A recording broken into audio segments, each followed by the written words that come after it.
ilalim ng malamlam na ilaw ng New York skyline, nakaupo sa isang tahimik na sulok ng kanyang malawak na opisina si Alfonso Montenegro. 3 palapag ang lawak ng headquarters ng Montenegro Development sa Manhattan, pero sa sandaling iyon, tila masikip ang silid. Nakatitig lang siya sa lumang larawan sa loob ng kanyang wallet. Isang litrato ng sanggol na may bilog na pisngi at tila natutulog habang may maliit na ngiti sa labi. Elias, bulong niya sa sarili, habang pinipisil ng bahagya ang larawang iyon, nagasgas na sa gilid. 27 taong gulang si Alfonso nang iwan niya ang Pilipinas. Wala siyang kahit anong dala kundi maliit na backpack, ilang libong piso at pasang sugat sa dibdib mula sa pagkabigo sa kanyang asawa. Si Clarice, na iniwan siyang walang paalam, bitbit ang kanilang sanggol. Iniwan niya ang anak sa pamangkin niyang si Raquel, kapalit ng pangakong aalagaan ito habang sinusubukan niyang magbagong buhay sa ibang bansa. Walang telepono, walang email, tanging mga sulat at pera ang kaya niyang ipadala mula sa malayo. Ang Amerika, sa simula, ay hindi malambing kay Alfonso. Naranasan niyang matulog sa ilalim ng tulay, maghugas ng pinggan sa mga diner, at magbuhat ng simento sa construction site sa Brooklyn. Ngunit hindi siya nagreklamo. Sa bawat patak ng pawis niya, ang nasa isip lang niya ay ang sanggol na iniwan niya sa Pilipinas. Para sa iyo to, anak. Madalas niyang bigkasin habang nilalagok ang malamig na kape at nanginginig sa gabi. Isang araw, nakilala niya si Mr. Gordon Fields, isang retiradong kontraktor na napansin ang sipag niya sa site. Alfonso, you got the hands of a builder and the mind of a businessman, ani Gordon.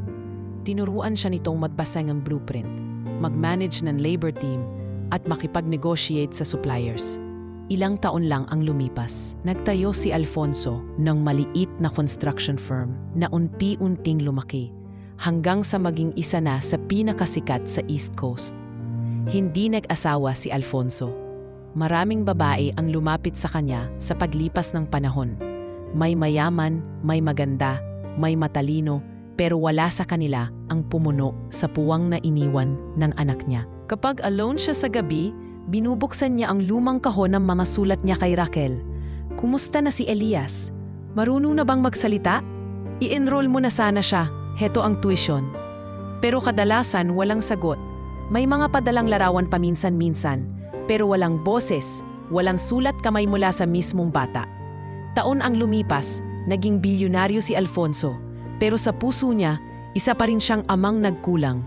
Pinondohan niya ang pag-aaral ni Elias, bumili ng mansyon sa Pilipinas para sa kanila balang araw, at nagpaipon ng trust fund para sa ika-ikaan ng kaarawan ng bata. Pero sa bawat milyon na naiipon niya, mas lalong lumalaki ang pangungulila. Sa kabila ng kanyang tagumpay, hindi siya makatulog minsan sa gabi. Tinatanong niya ang sarili, mas pinili ko bang yumaman kaysa makasama ang anak ko? Bawat araw ng kanyang tagumpay ay tila may kapalit. Ang taon-taon hindi niya nasilayan ang anak. Isang gabi, habang papauwi siya mula sa gala dinner ng mga kilalang negosyante sa Amerika, napadaan siya sa isang playground sa Harlem. Doon niya nakita ang isang batang lalaki na sinasayawan ng ama sa gitna ng ulan habang pumapalakpak ang nanay nito sa gilid. Napatigil siya, napayuko, at napahawak sa dibdib. Pakiramdam niya ay tinusok siya ng isang bagay sa loob. Nang makauwi siya, diretso siyang pumasok sa study room, binuksan ang drawer, at inilabas ang lumang sobre na may pangalang Elias Montenegro, isang sulat na hindi niya kailanman naipadala. Anak, kung nababasa mo man ito balang araw, patawad kung hindi mo ako makikilala agad. Pero araw-araw, iniisip kita, mahal kita, ang sulat na iyon. Kahit luma ay sariwa pa rin ang tinta sa puso ni Alfonso.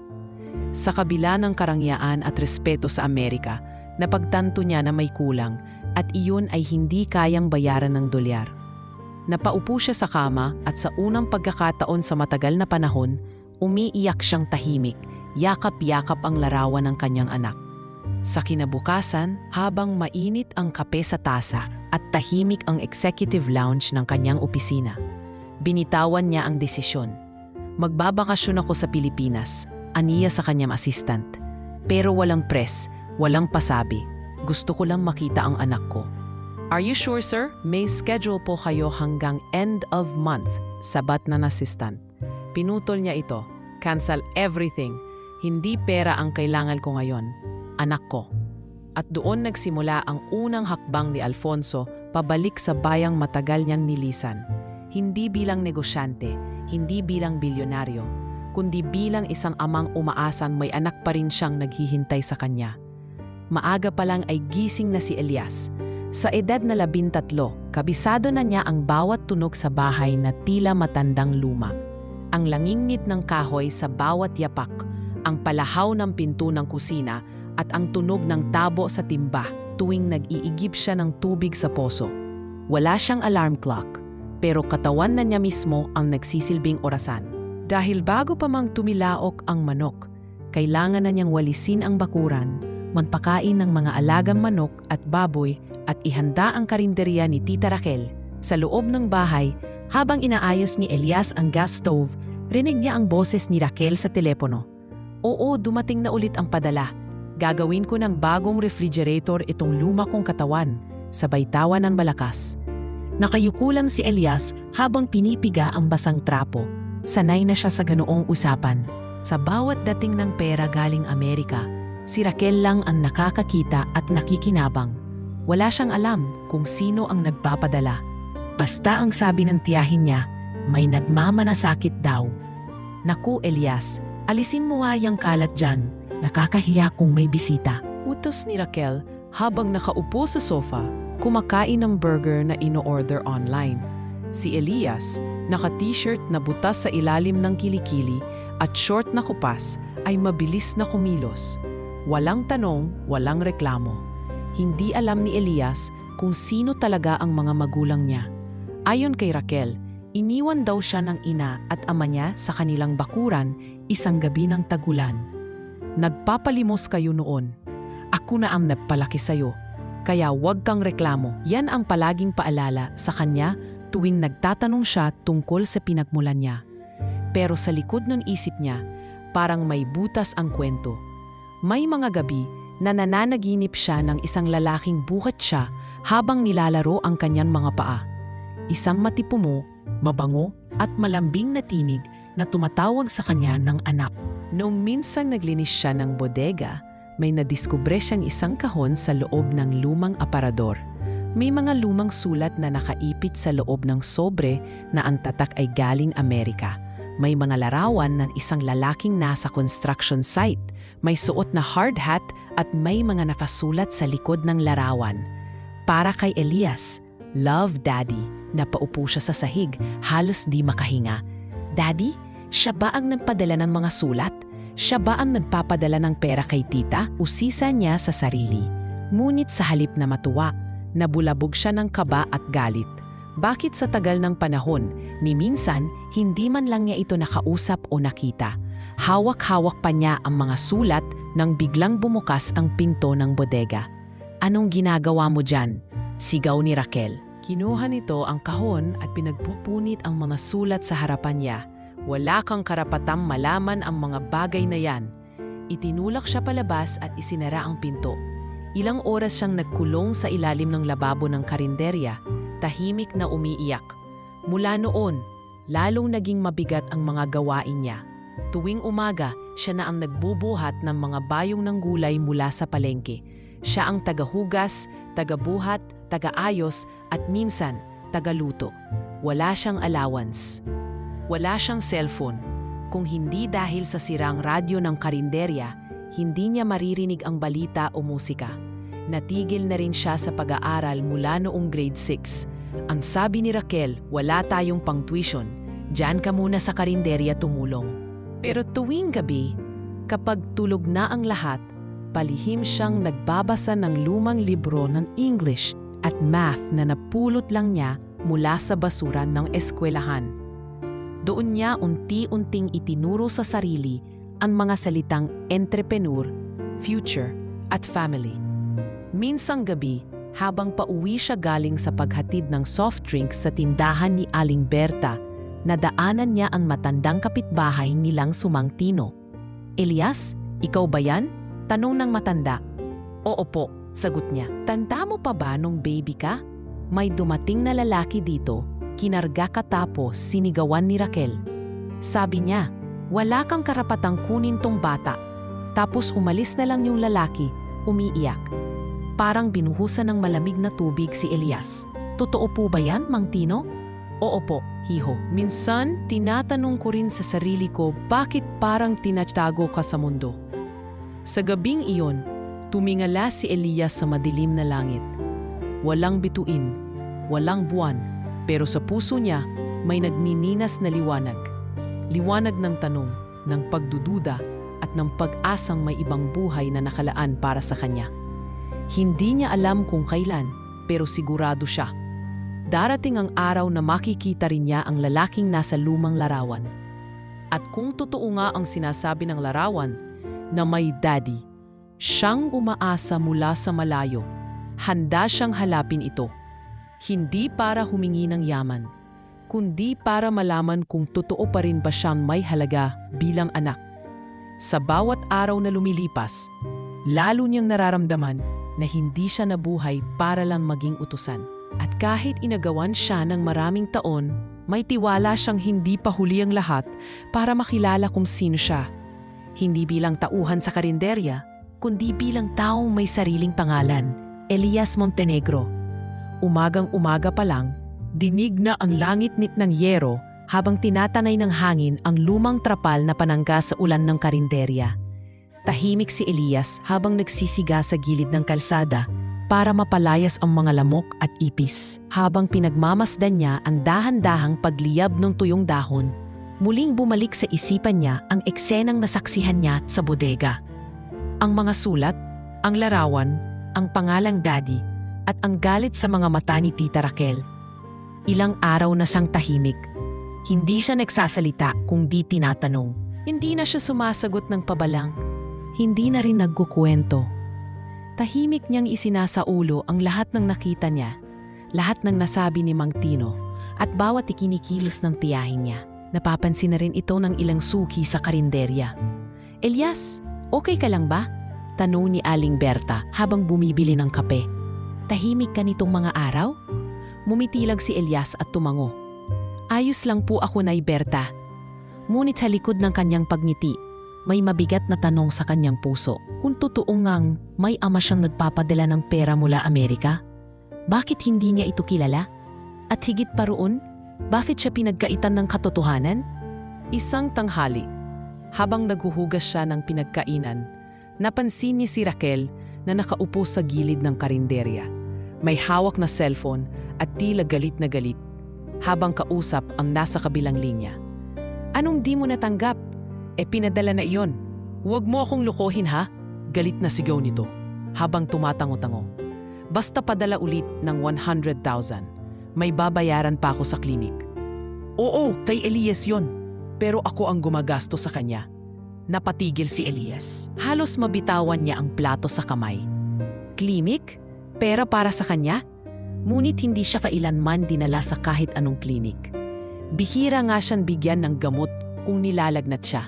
Laging sinasabi ni Raquel na wala silang pera.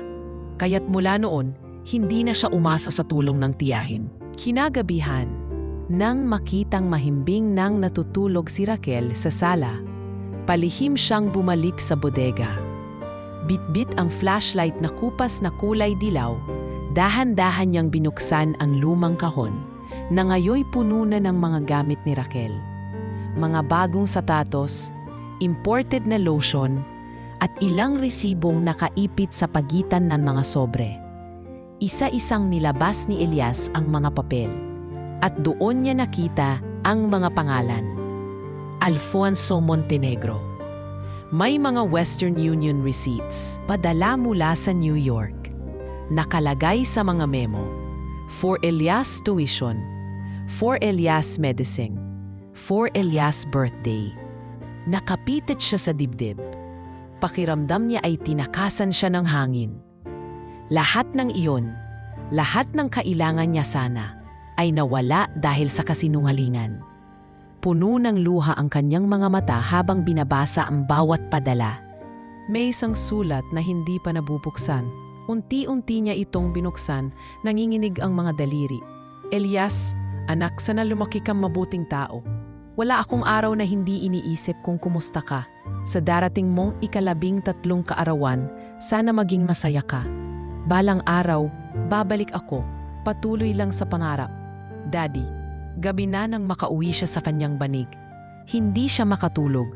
Buong katawan niya ay tila nanginginig sa galit, sa lungkot, at sa isang bagay na hindi niya maipaliwanag. Ang taong iniisip niyang wala, ang taong akala niyang lumimot, yun pala'y nagmamahal pa rin sa kanya sa kabila ng distansya. Kinabukasan, naglakas loob siyang tanungin si Raquel. Tita, si Alfonso Montenegro ba ang nagpapadala ng pera? Namilog ang mga mata ni Raquel. Napalingon sa paligid, saka dahan-dahang lumapit kay Elias. Bakit mo natanong? Anong alam mo? Mariing tanong nito, sabay kurot sa tagiliran niya. Wala po, nakarinig lang po ako sa inyo kahapon.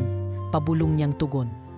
Tandaan mo to, Elias, kung may sinabi kang kahit ano sa kahit kanino, makakatikim ka sa akin. Wala kang alam, wala kang karapatan. Kung di dahil sa akin, nabulok ka na siguro sa kalsada. Tuluyan nang lumabas si Raquel, bit-bit ang bag na may lamang envelope. Halatang pupunta sa mall o sa parlor. Naiwan si Elias na nanginginig sa isang sulok ng karinderya. Nakatingin sa sahig, bit-bit ang isang liham sa kanyang bulsa na hindi niya ipinaalam na nakuha niya. Ang sulat na iyon ay tila apoy na patuloy na lumalagablab sa kanyang dibdib. Doon siya nakabuo ng plano. Hindi pa niya alam kung paano, pero isang araw, hahanapin niya si Alfonso Montenegro. Hindi para sumbatan, hindi para maningil, kundi para sa isang bagay na matagal nang ipinagkait sa kanya. Ang karapatang malaman ang kanyang pinagmulan. Ang karapatang marinig ang salitang, "Anak kita," mula sa sariling ama. Sa mga sumunod na araw, tahimik siyang nag-ipon ng kaalaman. Nagtanong-tanong sa palengke. May isa siyang nakilalang tindero ng load na minsang tumanggap ng padala mula sa Don Alfonso. At nakilala niya ang mukha sa larawan. Yung Don na may private jet, may malaking negosyo raw yon sa Amerika. Hindi ko akalain may anak pala dito sa lugar natin. Ani ng tindero. Hindi man niya masabi agad ang lahat. Tumibay sa puso ni Elias ang paniniwala. Totoo ang nararamdaman niyang may ama siya. At darating ang panahon, siya mismo ang maglalakad papunta roon. Hindi bilang dukha, kundi bilang anak na handang kumilala at kilalanin. Sa isa na namang magarbong conference room ng Montenegro Global Developments sa Manhattan, tahimik na nakaupo si Alfonso sa dulo ng mahaba at mamahaling mesa. Suot niya ang itim na tailored suit na gawa pa sa Italy. At sa harap niya ay sunod-sunod na slides ng projected market analysis sa Asia Pacific. Naroon ang mga board of directors, investors, at ilang matataas na consultant na nag-uusap tungkol sa expansion sa Singapore at Dubai. Pero sa isip ni Alfonso, wala ni isa sa mga numero ang pumasok. Tila nawawala siya sa sarili. Sir Alfonso, sabay lapit ng kanyang executive assistant. Okay po kayo? Napatingin lang siya at tumango. Yes, proceed. Habang naglalakbay ang presentasyon sa harap niya, hindi niya maiwasang mapatingin sa sulok ng mesa kung saan nakapatong ang wallet niya. Sa loob nito, nandoon pa rin ang lumang larawan ni Elias. Sanggol pa rin sa kanyang alaala. Ngunit sa tuwing tinititigan niya ito, pakiramdam niya ay may kulang. Hindi na siya makapaghintay. Ilang taon na siyang nagtitiis. Ilang taon ng puro padala, puro sulat, puro pangako. Pero ngayon, may nararamdaman siyang mas matindi kaysa dati. Isang panaginip na paulit-ulit bumabalik sa kanya gabi-gabi. Sa panaginip niyang iyon, nasa isang madilim na lugar siya, umiiyak ang batang lalaki, nakaupo sa lupa at basang-basa sa ulan. Tila humihingi ng saklolo. Hindi siya makalapit, parang may dingding sa pagitan nila. Tay! Tay! Mahina ngunit umaalingangaw ang tinig. Doon siya palaging nagigising, pawis na pawis, kinakabog ang dibdib. At kahit wala pang kumpirmasyon, alam niyang iyon si Elias. Nang matapos ang meeting, Agad siyang umalis kahit hindi pa tapos ang closing remarks. Umakyat siya sa penthouse niya at sa loob ng kwartong punong-puno ng mamahaling gamit, naupo siya sa sahig. Binuksan niya ang vault na matagal na niyang hindi ginalaw. Isa-isang kinuha ang mga lumang sulat na siya mismo ang nagsulat at ipinadala kay Raquel. Halos 50 liham sa loob ng 11 taon. At sa lahat ng iyon, wala kahit isa na sinagot ng mismong anak niya. Pinikit niya ang mga mata at muling hinawakan ang isang sulat. Elias, sana pagdating ng araw, makilala mo ako hindi bilang mayaman, kundi bilang tatay mong nagmahal sa'yo kahit malayo ako. Napahigpit ang hawak niya sa papel. May pumunit sa dibdib niya na hindi kayang tapalan ng pera o tagumpay. Kaya't hindi na siya nagdalawang isip. Kinabukasan, habang naka-breakfast meeting siya kasama ang isang Japanese investor, bigla siyang nagsalita sa assistant. Book me a flight to the Philippines. Earliest possible. No press, no coverage, and don't tell anyone. Sir, litong-lito ang assistant. What about the Asia Summit? The Stockholders Assembly? Your speech in Singapore? Tumingin siya ng diretso sa mga mata nito. Hindi pera ang kailangan ko ngayon. Anak po, tapos na ang paghihintay. Mabilis ang naging kilos ng buong private staff ni Alfonso. Isinara muna sa publiko ang schedule niya. Wala ni isang press release. Gamit ang private jet, lumipad siya mula JFK Airport patungong Pilipinas. Sa kanyang tabi sa eroplano, tahimik lang ang larawan ni Elias, nakaipit sa loob ng travel journal niya. Sa bawat pahina, may mga pangarap siyang isinulat, mga plano kung sakaling magkita silang muli. First breakfast with my son. Road trip to Tagaytay. Teach him how to drive. Ask him what he wants to be. Pero habang papalapit na ang jet sa Maynila, hindi mapigilan ni Alfonso ang kaba. Kumusta na kaya ang anak niya? Kamukha pa rin ba niya? Marunong na bang mag-Ingles? Nagtatanong ba siya tungkol sa kanya? O galit kaya ito? Sa landing ng eroplano, agad siyang sinalubong ng kanyang matagal ng driver na si Mang Ben. Nakaputi itong polo at may dalang lumang sombrero. Mahigpit ang yakap sa kanya ng matanda. Sir Alfonso, ang tagal ninyong nawala. Malaki na po siguro si Elias ngayon. Mumiti lang siya. Ang aalamin natin, Mang Ben. Habang nasa loob ng SUV na papunta sa probinsya, hindi makatulog si Alfonso. Tila lalong lumalalim ang bawat tanong sa kanyang isip. Dumaan sila sa mga lugar na pamilyar pero banyaga na rin. Mga lansangang puno ng tricycle, mga bahay na may tumpok ng uling sa gilid at mga batang naglalaro sa tabi ng kalsada. Tay, bulong niya sa sarili. Sana kahit isang pagkakataon, marinig ko ulit yang salitang yan, kahit isang beses lang. Pinaunahan niya ng tawag si Mang Ben sa caretaker ng kanyang lumang mansion sa probinsya. Sabihin mo ay may espesyal na bisita akong dadalawin. Walang magsasabi kung sino ako. Ang plano niya ay simple lang. Maglakad papasok sa sariling bakuran na parang isang bisita, hindi bilang bilyonaryo, kundi isang ama. Ang mansyon ay inayo niya hindi para sa sarili, kundi para kay Elias. Pinangarap niyang doon sila titira kapag tapos na ang lahat. Ngunit hindi siya kailanman nakabalik para tumira roon. Ang tanging alam niya, si Raquel ang nag-asikaso sa bahay mula pa noong iwan niya ito.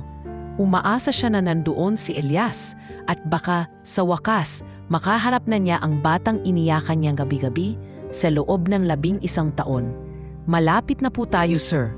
Ani Mang Ben habang tinuturo ang tarangkahan sa dulo ng mahabang daan. Ngunit bago pa man sila makalapit sa mismong gate, napansin ni Alfonso ang isang eksenang hindi niya kailanman makakalimutan. Tumigil ang sasakyan. Dahan-dahan siyang bumaba.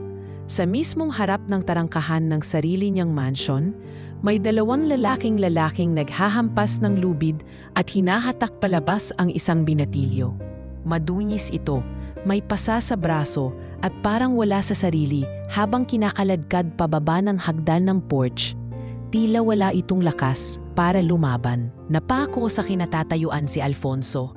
Anak ko yan, Bulong niya sa sarili. Nanginginig ang boses. Si Elias. At doon nagsimula ang pag-ikot ng mundo niya. Mula sa langit ng Manhattan, pababa sa alikabok ng katotohanan. Sa wakas, narito na siya. Pero hindi ito ang pagsalubong na inakala niya. Ang anak niyang pinag-ipunan niya ng pangarap, kinakaladkad niya yon sa putikan ng mismong lugar na pinangarap niyang maging tahanan nila. Halos mawala ng pakiramdam ang katawan ni Alfonso habang pinagmamasdan ang eksenang nasa harap niya. Parang hindi gumagana ang utak niya sa bilis ng tibok ng puso. Parang huminto ang mundo sa oras na iyon. Sa mismong tarangkahan ng mansyon na sarili niyang itinayo, nakita niya ang anak niyang si Elias, madungis, pawisan, at may lubid sa magkabilang braso na parang hayop na kinakaladkad ng dalawang lalaking mukhang maton. Nakasuot pa ang mga ito ng sando at shorts at parehong may hawak na sinturon na wari gamit nilang pamalo. Hindi pa siya nakakalapit nang marinig niya ang malulutong na mura ng isang boses na hindi niya agad nakilala. "I'm sorry, I can't assist with that request. I'm sorry, I can't assist with that request." Si Raquel naman, biglang napaatras at tila namutla. Si Alfonso, usal niya, hindi makapaniwala sa nakikita. Hindi siya pinansin ng lalaki. Diretso niyang nilapitan si Elias at sa harap ng lahat, lumuhod siya sa maruming lupa, tinanggal ang lubid sa mga kamay ng anak at dahan-dahang niyakap ito ng mahigpit. Parang batang matagal niyang hindi nakita. "Anak, anak ko," bulong niya habang nanginginig ang kamay niya. "Patawad anak." Si Elias, naninigas pa ang katawan. Hindi niya alam kung panaginip ba ito o totoo. Sa buong buhay niya, wala pang yumakap sa kanya ng ganoon. Hindi malamig, hindi pilip, kundi puno ng lambing at takot na mawalan. "Tay?" Halos hindi lumalabas ang boses ni Elias. "Tay ba talaga kayo?" "Oo anak, ako si Alfonso. Ako ang ama mo." Tuluyan nang bumagsak ang luha ni Elias at sa wakas, sa unang pagkakataon sa kanyang buhay, naramdaman niya kung paano yakapin bilang isang anak, hindi bilang isang utusan. Sa gilid ng kanyang mata, nakita niyang napaatras si Raquel, nanginginig sa kinatatayuan habang pinipilit itago ang galit at takot sa mata. Lumapit si Alfonso sa dalawang lalaking maton. "Sino kayo?" tanong niya, matalim ang tingin. "Mga kasamahan lang po ni Ma'am Raquel. Pinatulong lang po kami." "Wala pong masama, sir." Sagot ng isa, nanginginig ang boses. "Lumayas kayo sa harap ng mata ko, gayon din." Hindi na sila nag-atubili. Agad silang tumalilis paalis ng gate. Pagkatapos, tumayo si Alfonso at humarap kay Raquel. "Anong ginagawa mo sa anak ko?" "Alfonso, magpapaliwanag ako. Hindi mo naiintindihan. Huwag mo akong paasahin ng paliwanag. Ang buong buhay ko binigay ko para sa batang to. Ikaw ang pinagkatiwalaan ko. Lahat ng padala ko, lahat ng sulat, lahat ng pangarap, lahat nilamon mo para sa sarili mo. Pero ako ang nagpalaki sa kanya. Ako ang nagtiis. Hindi mo siya pinalaki. Ginamit mo siya. Ginutom mo siya habang nilalamon mo ang perang para sa kanya. Alam mo bang halos hindi makalakad ang bata sa gutom? Alam mo bang nakapasa siya sa scholarship sa eskwelahan, pero hindi mo siya pinapasok? Alam mo ba na hindi niya alam na may ama siyang nabubuhay? Tahimik si Raquel. Hindi na makatingin ng diretsyo. Namumula ang pisngi sa kahihiyan. Pero pilit pa ring nagmamatigas. "Hindi mo ako mapapalayas dito. Sa iyo nga ang bahay, pero ako ang nag-aalaga sa lupaing to." "Raquel," malamig ang tinig ni Alfonso. "Simula ngayon, wala ka ng karapatan sa lugar na to. Aalisin ko sa iyo ang lahat. May abogado akong paparating. Mabait pa ako kung hindi kita kasuhan." "Wala kang puso," sigaw ni Raquel. "Dahil lang sa batang yan, sinayang mo yung ang pagkakaibigan natin. Hindi ko kailanman magiging kaibigan ang taong kayang tratuhin ang bata na parang aso." Sagot ni Alfonso. Hinawakan niya si Elias sa balikat. "Tara anak, papasok tayo. Bahay mo to. Hindi ka na palalayasin ng kahit sino." Habang papasok sila ng mansyon, parang bumalik ang kabataan ni Alfonso sa bawat yapak. Ang hallway, ang mga hagdan, ang lumang chandelier, lahat ng iyon ay inihanda niya noon para sa araw na ito. At ngayon, sa wakas, narito na ang anak niya. Ngunit kasabay ng saya, ang pait ng mga taon na nawala ay hindi mawawala ng basta-basta. Sa loob ng sala, pinaupo niya si Elias sa malaking sofa. Tumawag siya ng doktor, isang private chef, at tinawagan ang abogado niya. Ayusin mo lahat ng dokumento. Lahat ng naibigay kong kapangyarihan kay Raquel, bawiin mo. Simula ngayon, ako na ulit ang mamamahala dito. At gusto kong siguruhin mong ligtas si Elias sa ilalim ng batas. Maya-maya pa, may dinalang pagkain ang staff. Tinulang manok, sinangag at mainit na tsokolate. Anak, gutom ka ba? Tumango si Elias. Pero bago kumain, napahawak siya sa dibdib niya. Hindi ko alam kung panaginip ba to, Tay? Hindi na kailangan ng panaginip. Anak, nandito na ako at hindi na kita iiwan. Sa sulok ng sala, habang dahan-dahang kinakain ni Elias ang unang mainit na hapunan na hindi niya niluto o hiningi, tahimik ang luha sa kanyang mga mata. Sa unang pagkakataon, may pag-asang sumilay sa puso niya. At si Alfonso, habang nakatitig sa anak, tiniyak sa sarili niya, magsisimula muli ang lahat. At sa pagkakataong ito, walang sino man ang makakaagaw sa kanila ng pagkakataong buuin ang nasirang taon. Maagang dumating ang mga tauhan ni Alfonso kinabukasan, isang team ng mga abogado, security personnel at ang personal assistant niyang si Marco na dumating mula mismo sa New York sakay ng sumunod na flight. Ang buong mansyon ay tila muling nagising sa katahimikan ng matagal na pagkaburo. Ang dating lugar na pinag-aalayan lamang ng sigaw at utos ni Raquel ay unti-unti nang nagbabago ang ihip ng hangin. At ngayong si Alfonso na muli ang humahawak ng pamamahala, bawat sulok ng bahay ay nililinis, bawat patak ng kawalang hustisya ay tinutuwid. Habang nakaupo sa veranda si Alfonso, katabi si Elias na tahimik lang habang humihigop ng mainit na tsaa, lumapit ang isa sa mga abogado. Sir, ayon po sa audit, halos 50 milyong piso ang na-withdraw ni Ganita. Raquel sa loob ng mahigit isang dekada. Lahat po mula sa trust fund ni Elias. Napapikit si Alfonso. Malalim ang kanyang buntong hininga. Siguraduhin mong maayos ang kaso. Hindi para habulin ang pera, kundi para itama ang mali. Noted, sir. Ilalatag din po namin ang demand para sa full restitution. Salamat. Nang matapos ang maikling usapan, agad niyang tinawag ang house staff para ipatawag si Raquel. Ilang minuto lang, dumating ito na halatang hindi makatingin ng diretso. Naka-jeans at blouse siya ngayon, pero halatang kagigising pa lang at walang ni isang bahid ng kumpiyansang taglay niya kahapon. Anong kailangan mo sa akin? Malamig ang tanong ni Raquel habang nakatayo sa gitna ng veranda, kaharap ang dating kaanak na ngayon parang estranghero. Hindi sumagot si Alfonso agad. Bagkus, iniabot niya ang isang makapal na sobre. Ano to? Tanong ni Raquel. Notice of revocation. Lahat ng karapatan mo sa bahay na ito, pati ang mga access mo sa bank accounts at properties, kansilado na simula ngayong araw. At ito, sabay abot ng isa pang sobre, ay supina mula sa Fiscal's Office. Sasagutin mo ang mga kasong serious child abuse, misappropriation of funds, at falsification of documents. Nanlaki ang mga mata ni Raquel. Hindi mo to pwedeng gawin. Wala kang ebidensya. May video footage kami ng pananakit mo sa kanya. May mga testigo sa barangay. May mga resibong ikaw mismo ang pumirma. At higit sa lahat, may boses ang anak ko ngayon. Hindi mo na siya kayang patahimikin gaya ng dati. Alfonso, awa naman. Pinag-aral kita noon, di mo ba naaalala? Ko ang nag-alaga sa'yo nung walang-wala ka, pagmamakaawa ni Raquel habang papalapit. Tumayo si Elias, tahimik pero buo ang loob.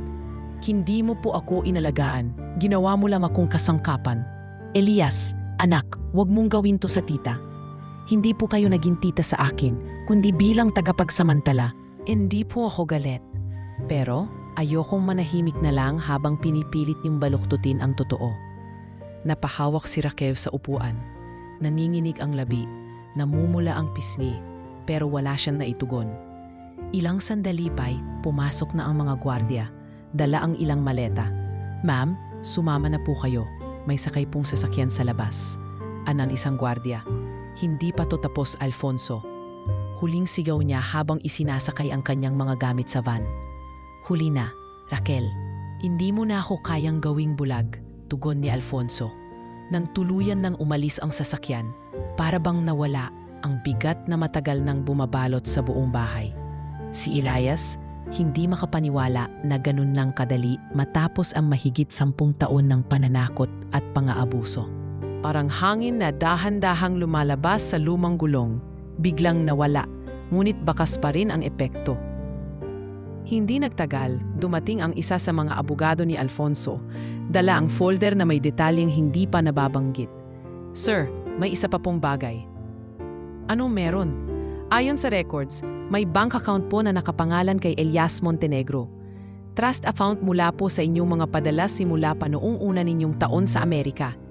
Halos 20 milyong piso po ang natira. At hindi ito nagalaw ni Raquel dahil hiwalay ang account. Naka-freeze pa rin hanggang ngayon. Napalingon si Elias, gulat na gulat. Ako po ang may-ari? Oo, iho, sagot ni Alfonso. Lahat ng para sa'yo lang. Hindi ko alam. Hindi ko po alam anong gagawin sa perang ganyan kadami, usal ni Elias. Pilit pa ring ninanamnam ang katotohanan. Hindi mo kailangang gastusin agad, ani Alfonso habang humawak sa balikat niya. Pero gusto kong malaman mo, kahit kailan, hindi ka pinabayaan. Ginawa ko lahat kahit mula sa malayo. Naiyak si Elias. Hindi ito iyak ng galit o pangungulila, kundi luha ng pag-unawa. Sa wakas, nabuo ang larawan sa kanyang isipan. Sa dami ng taon na naramdaman niyang mag-isa siya, may isang taong tahimik na lumalaban para sa kanya. Hindi niya nakita, hindi niya naramdaman noon. Pero ngayon, nandito na ito. At higit sa lahat, hindi ito aalis. Sa gabi ring iyon, habang nakaupo si Elias sa kama sa dating silid ni Alfonso na ngayoy pansamantalang tinituluyan niya, tiningnan niya ang sarili sa salamin. May mga pasapa sa braso, may peklat sa tuhod at bakas ang gutom sa pisngi.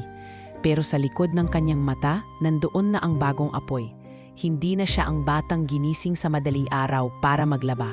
Hindi na siya ang binatilyong dinuduraan at pinapalaya sa sariling bahay. Ngayon, siya si Elias Montenegro, anak ng bilyonaryong si Alfonso. At sa bagong kabanatang ito ng kanyang buhay, sisiguraduhin niyang hindi na mauulit kailanman ang mga gabi ng katahimikan at takot. Ngayon sa wakas, may tinig na siya, may pangalan at may tahanan. Ang araw na iyon, ang unang umaga ni Elias sa silid na may aircon, may malinis na bedsheet at malambot na kutson. Ngunit sa kabila ng ginhawang iyon, nakadilat pa rin siya ng mag-alas 5. Sanay ang katawan niya sa hirap at sa ingay ng lansangan. Ngunit na yung katahimikan na ang bumalot sa paligid, mas rinig niya ang tibok ng dibdib niyang hindi sanay sa bagong mundo. Umupo siya sa gilid ng kama, pinakiramdaman ang malamig na sahig sa ilalim ng paa. Parang hindi pa rin totoo para sa kanya ang lahat. Nang bumaba siya sa kusina, sinalubong siya ng amoy ng nilulutong sinangag at itlog. Naroon si Alfonso, nakasando at pajama, bihira sa isang bilyonaryo. May hawat itong kawali at mukhang nagluluto talaga. Hindi nagpapanggap. Napahinto si Elias sa pintuan. "O, gising ka na pala? Gutom ka ba? Niluto ko to noong unang araw ko sa Amerika. Laging itlog at sinangag ang almusal ko noon." Nakangiting sabi ng kanyang ama. Dahan-dahang lumapit si Elias. "Ako na po ang maghuhugas mamaya." Natalingon si Alfonso, bahagyang napailing. "Hindi mo na kailangang gawin yun dito, anak. Pero kung gusto mo pa rin, sabay na tayo maghugas. Deal?" Gumiti si Elias, pilit pero may saya sa likod. Pagkatapos ng almusal, pinakilala ni Alfonso ang tutor na si Ma'am Tess, isang dating guro sa international school na ngayon ay private instructor ng mga anak ng high-profile clients. Nakasuot ito ng simpleng blouse at slacks, may bitbit na laptop at ilang aklat. Nang makita si Elias, agad itong mumiti. "Hi Elias, Don Alfonso told me you're bright and hardworking. I'm here to help you catch up. Okay lang ba?" Nahihiyang tumango si Elias. Okay lang po, pasensya na kung medyo mabagal ako. Ngunit sa unang oras pa lang ng session, nakita agad ni Ma'am Tess ang likas na talino at determinasyon ni Elias. Bagamat nahihirapan sa English terms at concepts, mabilis niyang natutunan ang mga ito. Matiyaga, masigasig at laging may tanong. Matapos ang 2 oras, lumapit si Alfonso at tinanong si Tess, "Kumusta ang anak ko?" "Sir," niting ito. Hindi lang siya matalino. May disiplina siyang hindi ko nakikita sa maraming estudyante. Napaka-aware niya sa sarili. Marunong tumanggap ng pagkakamali. Marunong magtanong. Napatingin si Alfonso kay Elias na tila hindi makatingin ng direkta sa kanya. "Gusto mo bang pumasok sa paaralan, anak?" "Gusto ko po. Pero ayaw ko pong may masabi ang mga tao na kaya lang ako nakapasok kasi anak ako na mayaman." Hindi agad nakasagot si Alfonso. Tumayo siya at lumapit sa anak. "Anak, hindi mo kailangang ikahiyaan kung anong mayroon ka. Hindi mo rin kailangang ipagsigawan kung sino ako. Basta tandaan mo, kahit saan ka mag-aral, ikaw pa rin ang kikilalanin sa sarili mong sipag at talino. Hindi sa apelyido mo."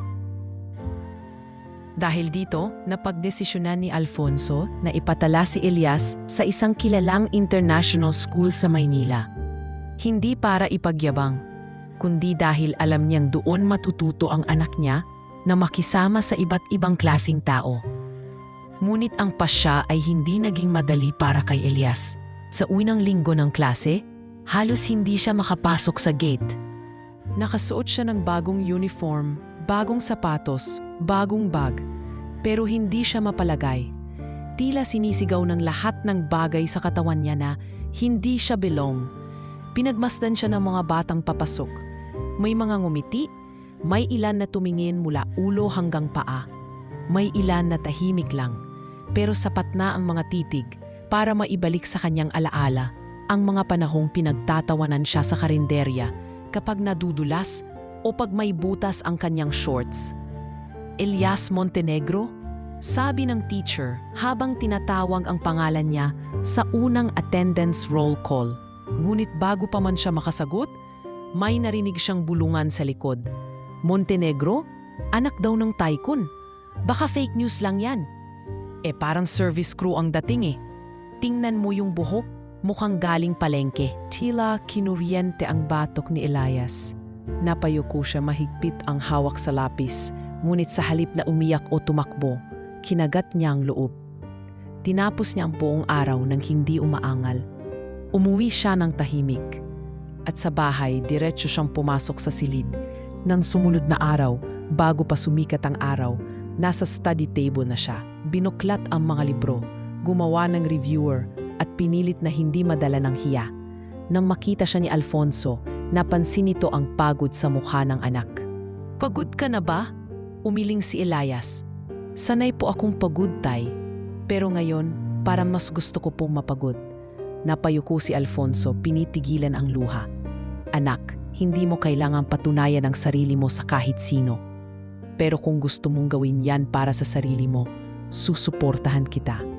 Sa bawat hakbang, lumipas ang mga linggo at unti-unting natutong kumarap si Elias sa bagong mundo. Naging kaibigan niya ang librarian. Naging paborito siyang estudyante ng isa sa mga math teachers. At kahit may ilan pa ring may duda sa kanya, marami na rin ang humahanga sa disiplina niya. Mas pinili niyang manahimik, magpakumbaba, at hayaan na lang ang mga marka niya ang magsalita. Ngunit sa kabila ng lahat ng tagumpay, may isa pa ring tanong na hindi niya masagot. Paano kung isang araw mawala na ulit lahat ng to? At sa likod ng kanyang isipan, nagsimulang mamuo ang isang takot na hindi kayang takasan. Takot na baka ang lahat ng ito ay pansamantala lamang at darating ulit ang araw na muling mapapatunayan niyang hindi siya nararapat sa ginhawa, sa edukasyon o sa pagmamahal. Pero sa panahong iyon, tinutulungan siya ni Alfonso unti-unting i-rewrite ang script ng kanyang buhay. At sa bawat paghawak sa balikat niya, bawat sabay nilang pagkain ng almusal, at bawat masayang "good job anak", natututo si Elias na baka nga posible pa palang maramdaman ang bagay na noon pa man ay ipinagkait sa kanya. Ang tahimik, payapa at buong buhay na may yakap ng tunay na pamilya. Lumipas ang ilang buwan. Unti-unting nasanay si Elias sa bagong buhay na dati isang malayong pangarap lamang. Sanay na siyang gumising sa kama na hindi nalulubak sa tagiliran. Sa pagpasok sa paaralan kung saan ang mga guro ay hindi naninigaw kundi nagtatanong kung may kailangan siya. Natuto na siyang ngumiti sa mga kaklase, tumawa sa simpleng biro at makinig sa musika na hindi lang mula sa lumang radyo kundi sa sariling cellphone na regalo ng kanyang ama. Ngunit kahit anong saya ng kasalukuyan, may mga aninong hindi basta-bastang nawawala, mga multong bigla na lang sumusulpot sa oras na hindi mo inaasahan. Isang gabi, habang nanonood sila ni Alfonso ng lumang pelikula sa sala, tumunog ang cellphone ng kanyang ama. Hindi karaniwang sagutin ni Alfonso ang tawag tuwing bonding nila, pero sa gabing iyon, napakunot noo siya pagtingin sa screen. "Raquel," bulong nito. Agad niyang sinagot. "Alfonso," boses na may halong tensyon at paawa. "Pakinggan mo muna ako. Hindi ito tungkol sa pera, kundi tungkol sa bata, sa anak mo." Agad na patingin si Alfonso kay Elias na tila nagaantay sa sagot. "Ano na namang kalokohan to?" Malamig na sagot niya. "May mga taong gustong sirain ang pangalan mo at ang anak mo. Alam mo bang may mga taong kinakausap ngayon, sinasabing bayarang ama ka lang? Na hindi mo raw talaga anak si Elias?" Tahimik si Alfonso. Hindi niya alam kung totoo ito o isa na namang drama ni Raquel. Ngunit ang tono nito ay may halong panik. At sa kabila ng lahat, alam niyang hindi basta-basta magpapatawag ng ganon ang dating kaanak kung walang dahilan. May mga larawan silang hawak, may video, may peke raw na birth certificate na upinapakalat. Sinisiraan ng bata at ako nadadamay. "Please Alfonso, hindi ako ang may pakana, pero alam ko kung sino." "Sabihin mo kung sino." Mariing sagot niya. "Isang dating empleyado mo raw, may sama ng loob, galit na galit sa'yo, at ginagamit ang pangalan ng anak mo para gumanti." Hindi na siya nakasagot. Tumayo si Alfonso at lumapit sa bintana, hawak ang telepono. Sa likod niya, si Elias nakatingin lang, naghihintay ng paliwanag. Pagkaputol ng tawag, lumapit siya sa anak. "Anak, may sasabihin ako." "Ano po yun, Tay?" "May mga taong gusto tayong sirain. Gusto nilang sabihin, hindi kita anak, na ginagawa ko lang lahat ng ito para sa image ko." Napakunot ang noo ni Elias. Paano nila nasasabi yun? Hindi naman nila ako kilala. Hindi lahat ng tao masaya kapag may nabubuong masaya. May mga gustong sirain yon para maramdaman nilang pantay sila. At hindi ko hahayaang hawakan nila ang pangalan mo. Kinabukasan, nagdesisyon si Alfonso na magsagawa ng formal na paternity test, hindi dahil sa duda, kundi para patunayan sa publiko ang katotohanan. Ang resulta ay 99.9% na match. Agad itong pinakita sa legal counsel para sa paghahain ng kaso laban sa mga nagpapakalat ng maling impormasyon. Ngunit bago pa man maisampa ang kaso, may isang bagay na mas malala ang dumating. Nag-viral ang isang video online na kuha raw mula sa dating caretaker ng mansion. Makikita roon ang batang Elias, basang-basa sa ulan, karga ang mabigat na kahon ng gasol habang isinisigaw ni Raquel na isa kang salot. May caption ang video, "Ito ba ang tinuturing nilang anak ng bilyonaryo? Alipin, hindi anak." Sa loob ng isang araw, umabot ito sa mahigit 1,000,000 views. Hati ang reaksyon ng publiko. May mga naniwala, may mga nagalit, may mga nagtanggol. Pero higit sa lahat, si Elias ang labis na naapektuhan. Kinabukasan, hindi siya pumasok sa klase. Buong araw lang siyang nakaupong sa kanyang silid, walang imik. Hindi niya kayang panoorin ang sarili niya sa ganoong ayos. Hindi niya kayang basahin ang mga komento. Hindi niya kayang sagutin ang mga tanong ng mga kaklase. Hanggang sa isang gabi, pumasok si Alfonso sa kanyang kwarto. "Hindi mo kailangang itago ang nararamdaman mo. Anak, laban natin to." "Paano kung totoo nga sila, Tay, na hindi ako karapat-dapat, na isa lang akong pasanin noon at baka hanggang ngayon?" "Anak," umupo si Alfonso sa tabi niya, "wala kang kailangang patunayan sa kahit sino. Pero kung may isang tao kang kailangang pakinggan, sarili mo yon. Ikaw lang ang nakakaalam kung sino ka. Pero tay, paano kung hindi ko pa rin kilala ang sarili ko? Tumahimik si Alfonso. Piningnan niya ang anak, hawak ang lumang larawan nilang dalawa. Alam mo bang halos araw-araw kong tinitingnan tong larawan na to sa wallet ko? Noong sanggol ka pa, akala ko sapat na yung mga padala kong pera. Pero mali ako. Ang kailangan mo, presensya ko. At ngayon, nariyan na ako. Kaya kahit gaano pa karaming video o larawan ang ipalabas nila, isang bagay lang ang hindi nila kayang burahin. Ang katotohanan na mahal kita. Tumingin si Elias sa mata ng kanyang ama. Doon niya nakita ang pagod, ang takot, at ang pagmamahal. Sa unang pagkakataon, pinili niyang hindi maniwala sa boses sa labas, kundi sa boses na matagal na niyang gustong marinig. Ang boses ng isang amang hindi kailanmang bumitaw. Kinabukasan, sa tulong ng media team ni Alfonso, gumawa si Elias ng isang maikling video. Simple lang ang background, walang arte. Tumitig siya sa kamera at nagsalita. Marami pong nagsasalita tungkol sa akin. Marami pong nagdududa. Pero gusto ko lang pong sabihin, sa lahat ng taon na nanahimik ako, ngayon lang po ako may pagkakataong magsalita. Oo, lumaki po akong mahirap. Oo, pinalayas po ako sa sariling bahay. Pero hindi ibig sabihin nun ay wala akong karapatang maging masaya ngayon. At hindi po ako nagdadala ng pangalan para sumikat. Anak po ako, anak ng tatay kong si Alfonso Montenegro, at proud ako doon. Sa loob lang ng isang oras, umabot ang video sa libu-libong likes. At habang nakaupo si Elias sa sala, niyakap siya ng kanyang ama mula sa likod. Anak, na yun palang nagsisimula ang totoo mong boses. At sa unang pagkakataon, walang takot, walang duda. Ngumiti si Elias, hindi dahil sa gusto ng iba, kundi dahil sa wakas. Alam na niya kung sino siya.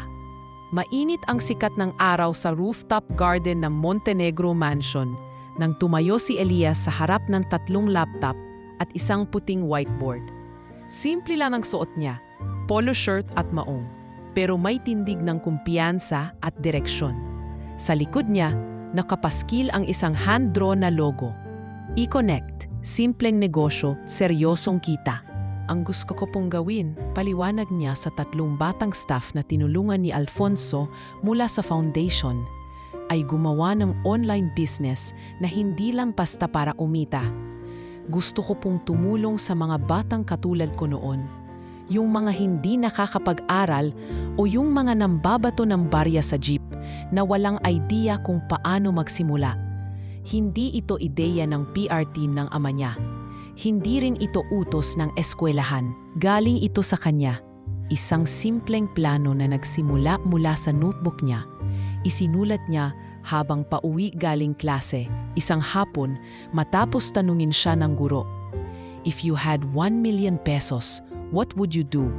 At hindi niya sinagot ito ng bibili ako ng kotse o magpapagawa ako ng bahay. Sinulat niya, gagawa ako ng negosyo na kahit batang walang sapatos, pwedeng matutong maging boss.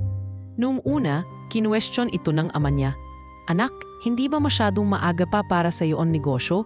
Mag-concentrate ka muna sa pag-aaral. Ngunit seryoso ang sagot ni Elias. Tay, natuto akong magsaing mag-isa bago pa ako matutong magsulat ng buong pangungusap. Hindi po ito bago sa akin. Pero ngayon ko lang po ito magagawa ng buo ang loob kasi may taong naniniwala na kaya ko. Napatingin si Alfonso sa anak. Doon niya naunawaan, hindi lang siya nagpapalaki ng isang batang gustong umangat, kundi ng isang batang may bisyon. Sa loob ng 2 buwan, nagtayo si Elias ng maliit na digital store para sa mga produktong gawa sa probinsya, mga sabon na gawa sa dahon ng bayabas, keychain na gawa sa recycled wood, at mga accessories na hinabi ng mga nanay sa kalapit barangay. Hindi ito lumaki agad. May mga araw na wala silang benta, may mga bug sa website, may mga supplier na hindi dumadating. Pero bawat palya ay tinatanggap ni Elias bilang leksyon, hindi pagkatalo. Kasabay nito, dumami rin ang imbitasyon sa kanya para magsalita sa mga seminar. naging bahagi siya ng isang segment sa radyo tungkol sa kabataang entrepreneur at ilang linggo lang ang lumipas na feature siya sa isang social media channel bilang anak ng bilyonaryo na piniling magnegosyo, hindi magpabaya. Hindi siya sanay sa kamera, pero nang tanungin siya kung bakit niya ginagawa ito, isa lang ang sagot niya. Dahil kahit kanin lang ang ulam mo ngayon, kung alam mong may silbi ka, hindi mo iisipin na mahirap ka. Minsan habang nasa panibagong batch ng outreach sila ni Alfonso sa isang public high school sa Rizal, tinanong siya ng isang estudyanteng babae, "Kuya Elias, may panahon ba kayong nahiya sa nakaraan nyo?" Tumawa siya ng bahagya. "Oo, lalo na noong una. Hindi ko nga masabing galing ako sa karinderya. Pero natutunan ko, ang kahihiyan ay hindi nagmumula sa hirap, kundi sa pagtanggap ng kasinungalingan bilang katotohanan. Wala akong ikinahiya. Ginamit ko lang lahat ng alaala para maalala kung bakit ko ito ginagawa." At si Alfonso, habang pinapanood ang anak, hindi maiwasang mapangiti. Sa bawat salitang binibitawan ni Elias, nararamdaman niyang unti-unting napupunan ang mga taon nilang nawalay. Hindi man nila nabawi ang nakaraan, pero sa bawat araw na magkasama sila, parang humahabol ang tadhana para bumawi. Isang gabi, habang nakaupo sila sa veranda, may dalang lumang scrapbook si Alfonso. "Anak, ginawa ko ito noon pa. Lahat ng padala ko sa'yo, pinipicturan ko. Sinusulat ko kung kailan ko na ipadala. Wala lang, parang paraan ko para masabing naroroon pa rin ako kahit wala ako." Binuksan ni Elias ang unang pahina.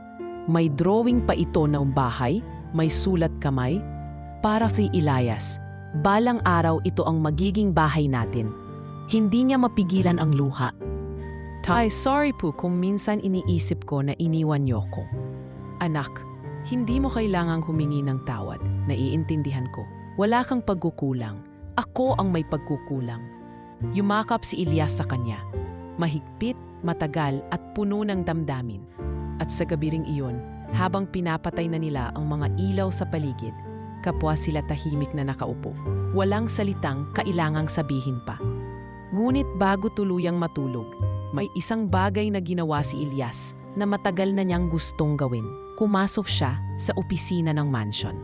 Binuksan ang lumang drawer na dati kay Raquel at isa-isa niyang inilabas ang mga lumang dekorasyon, ang mga retratong nagpapakita ng kaplastikan at pagpapanggap. Kinuha niya ang kahon at tinapon sa labas ang mga ito. Pagkatapos, nagsimula siyang magdisenyo ng panibagong layout ng silid, mga larawan ng mga batang tinulungan nila, mga proyekto sa komunidad, at sa gitna ng dingding, ipapaskil niya ang pinakabagong letrato nilang mag-ama. Nakangiti, magkahawak kamay, at may simpleng caption sa ibaba, "Ang simula ng totoo." At doon niya tuluyang naunawaan. Ang tagumpay ay hindi nasusukat sa dami ng ari-arian o sa lalim ng bilsa, kundi sa kapal ng tibay ng loob at sa tapang ng pusong handang magpatawad, magmahal at bumangon kahit ilang beses pa siyang ibagsak ng mundo.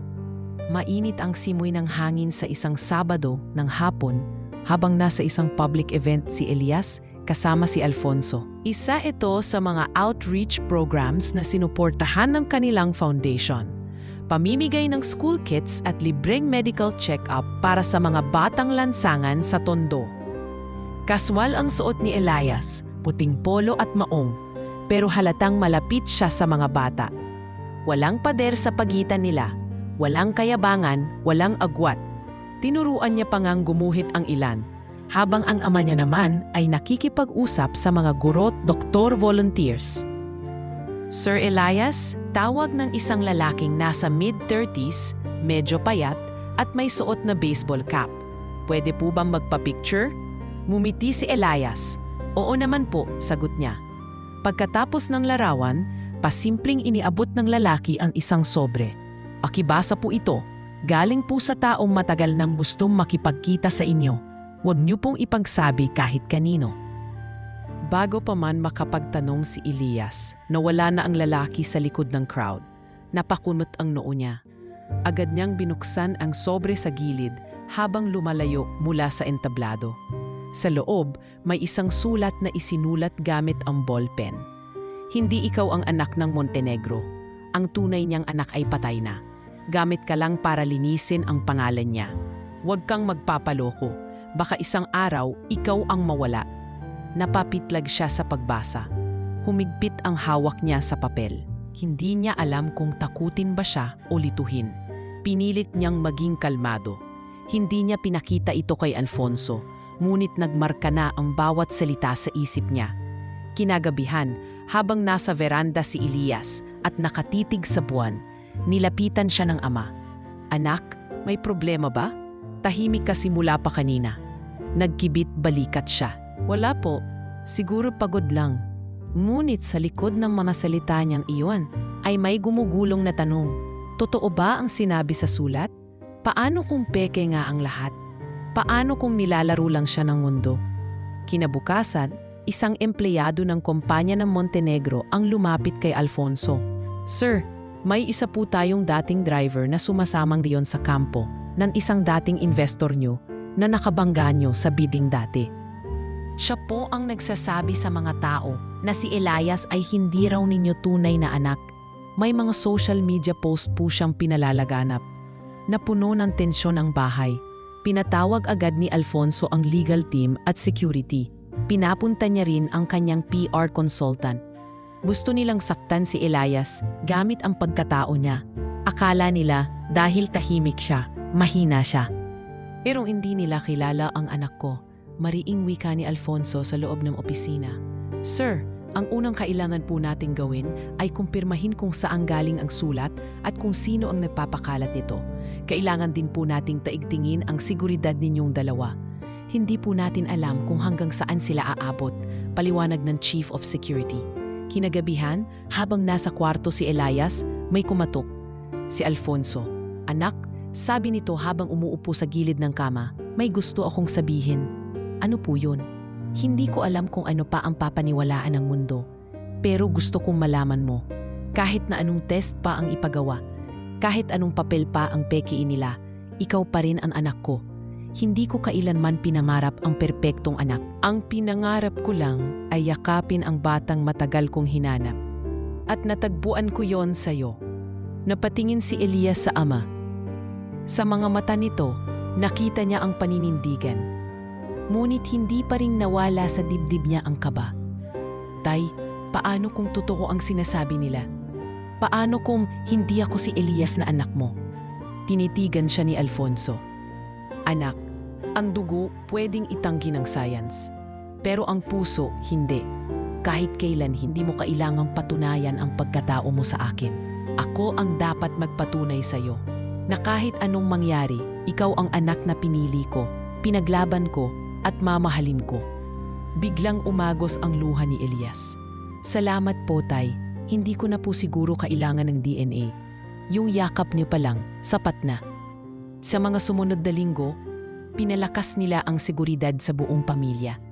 May naka-assign na 2 bodyguard kay Elias. May background check sa mga bagong empleyado at may intelligence na gumagalaw para tukuyin ang tunay na source ng banta. Hanggang isang araw, natuntun nila ang lalaking nagbigay ng sulat.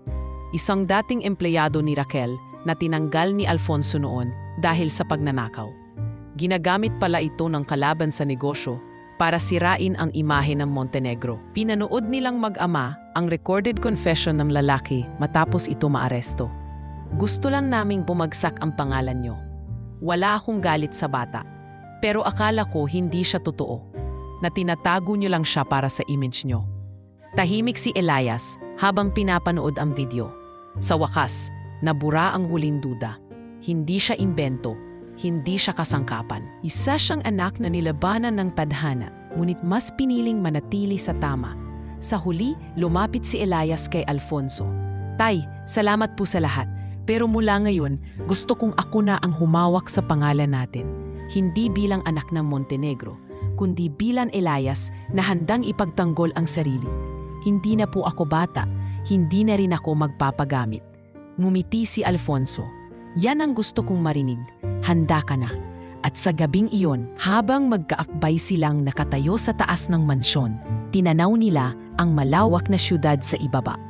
Hindi na ito parang mundo na maninindak sa kanila. Dahil ngayong alam na ni Elias ang pinanggalingan niya, ang pagkatao niya at ang halaga niya, wala nang makakapagpabagsak sa kanya. Hindi pangalan ang pananggalang niya ngayon, kundi ang paninindigan binuo ng pagsubok, pananampalataya at pagmamahal ng isang amang hindi kailanman sumuko. Kakaiba ang katahimikan ng umagang iyon sa loob ng Montenegro Mansion. Walang tunog ng huni ng ibon, walang lagaslas ng tubig mula sa fountain sa garden. Sa halip, may mabigat na damdaming nakababad sa biong paligid, parang may paparating na bagay na matagal lang iniiwasan. Si Elias nasa silid-aralan sa loob ng bahay, tila hindi makapag-focus sa binabasa niyang article. Hindi niya alam kung bakit, pero parang may bumabagabag sa loob niya. Hanggang sa may kumatok sa pinto at si Marco, ang assistant ng ama niya, ang pumasok. Elias, may bisita sa ibaba, galing siya sa Social Welfare Office. Asama niya ang isang babae na gustong makausap ka. Napapunot ang noo niya. Babae? Sino raw?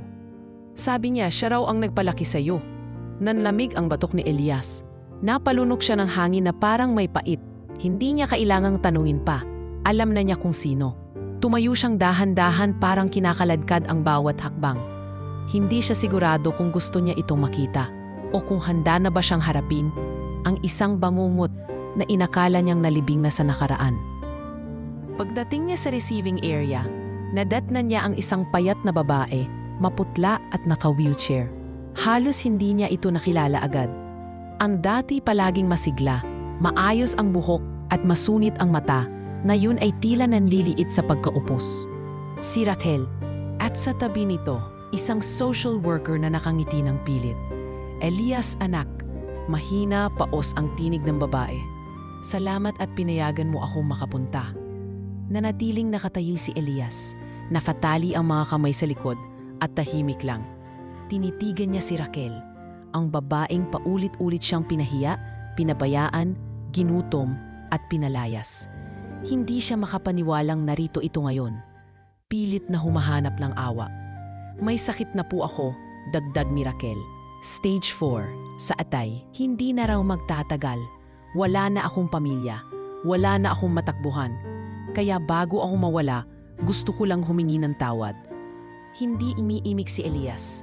Naramdaman niyang nanginginig ang mga kamay niya. Hindi sa galit, kundi sa dami ng alaala na biglang bumalik. Yung unang beses siyang pinilit magsaing, gamit ang basang uling. Yung oras na kinulong siya sa bodega ng 2 araw dahil nakabasag siya ng pinggan. Yung panahong pinilit siyang magsinungaling sa mga guro na kaya siya hindi pumapasok ay dahil tamad siya. Ilang taon niyo akong ginawang parang hindi tao. Sa wakas, nagsalita si Elias. Pinagdamutan niyo ako ng edukasyon, ng pagkain, ng dangal. At ngayon, dahil malapit na kayong mamatay, gusto niyong patawarin ko kayo. Napayuko si Raquel. Umiiyak na siya, nanginginig ang balikat. Wala na akong hinihingi kundi ang marinig kang magsalita sa akin bilang anak. Kahit isang beses lang, bulong niya. Hindi agad nakasagot si Elias. Sa isang banda, bahagi ng puso niya ay galit pa rin, sugatan pa rin. Hindi pa rin handang magpatawad. Pero sa kabilang banda, alam niya kung anong pakiramdam ng mawalan. Alam niya kung gaano kasakit ang mabuhay na walang kinakapitan. Tumayo siya, humakbang palapit at dahan-dahang lumuhod sa harapan ni Raquel. Tiningnan niya ito sa mata, hindi bilang tita, hindi bilang kaaway, kundi bilang taong minsan ding naging bahagi ng pagkatao niya. Hindi ko kayang sabihin na napatawad ko kayo ngayon. Hindi ko rin alam kung kailan mangyayari yon. Pero isa lang ang kaya kong ibigay sa inyo ngayon, ang katahimikan. Salamat anak, bulong ni Raquel. Hindi po ako galit. Pero hindi na rin ako galit dahil mahal ko pa kayo. Hindi na nang ako galit kasi wala na akong nararamdaman. Sagot niya ng buong tapang. Tumayo siya at nilapitan ang social worker. Pwede po bang ipasok siya sa isang charity hospital? Sasagutin ko ang bayarin. Pero ayokong malapit siya sa amin. Hindi dahil sa galit, kundi dahil kailangan ko ring alagaan ang sarili kong kapayapaan. Tumango ang babae habang si Raquel ay tahimik lang na umiiyak. Nang mailabas na sila ng mansion, Humarap si Elias sa ama niya na tahimik lang palang nakamasid sa likod. "Hindi ko po akalaing mangyayari yon," sabi ni Elias. "Anong naramdaman mo?" tanong ni Alfonso. "Wala," sagot niya. "Pero pakiramdam ko mas gumaan. Hindi dahil napatawad ko siya, kundi dahil alam kong hindi ko na kailangang dalhin lahat ng bigat habang buhay." "Anak," sambit ni Alfonso, habang inilalagay ang kamay sa balikat niya. "Wala kang obligasyon magpatawad agad. Pero sa araw na piliin mo iyon, alam mong hindi na dahil sa sakit, kundi dahil mas pinili mong lumaya." At sa sumunod na gabi, bago matulog, sinulat ni Elias sa kanyang journal, "Ngayon ko lang naramdaman kung gaano kabigat ang magpatawad. Pero mas mabigat pala ang hindi pagtanggap na may mga sugat na hindi kailangang pagalingin ng ibang tao. May mga sugat na ang lunas ay ang pagpili kong hindi na ito kamutin." 2 linggo matapos ang pagkikita, pumanaw si Raquel sa charity hospital. Tahimik, walang kasama, at walang iniwang huling mensahe. Ngunit si Elias, sa araw ng libing nito, nagpadala ng bulaklak, puti lang, walang sulat, pero galing sa anak na kahit kailan hindi natutong magpuot ng tuluyan. Sa kanya na nagsimulang muli, sa kanya rin natapos ang huling alaala ng isang buhay na minsan puno ng sakit. At sa bagong kabanata ng kanyang paglalakbay, natutunan ni Elias na ang tunay na pagbangon ay hindi kailangang may pagsigaw. Minsan, sapat na ang tahimik na paglaya. Isang Sabado ng umaga, habang abala si Elias sa pagsusuri ng mga papeles para sa bagong batch ng training sa kanilang entrepreneurship program, may biglang kumatok sa opisina. Nasa isang covered court sila sa isang public school sa Pasay, kung saan isinasagawa ang ika-6 linggong seminar ng E-Connect para sa kabataan. Karamihan sa mga volunteer ay college students, working professionals at ilang dating scholars. Pero ang pumasok sa pinto ng maliit na makeshift office na iyon ay isang babaeng hindi pamilyar kay Elias. "Excuse me po, kayo po ba si Sir Elias Montenegro?" Tanong ng dalagang may hawak na clip folder at sling bag. Ayat siya, kayumanggi ang kutis at may malalalim na mata. Magulo ang buhok niya sa likod, tila bagong dating mula sa mahabang biyahe, ngunit may kung anong linis sa aura niyang hindi mapaliwanag. "Ako po si Trina," sabay abot ng kamay. "Volunteer teacher po ako sa Marilao Public Elementary.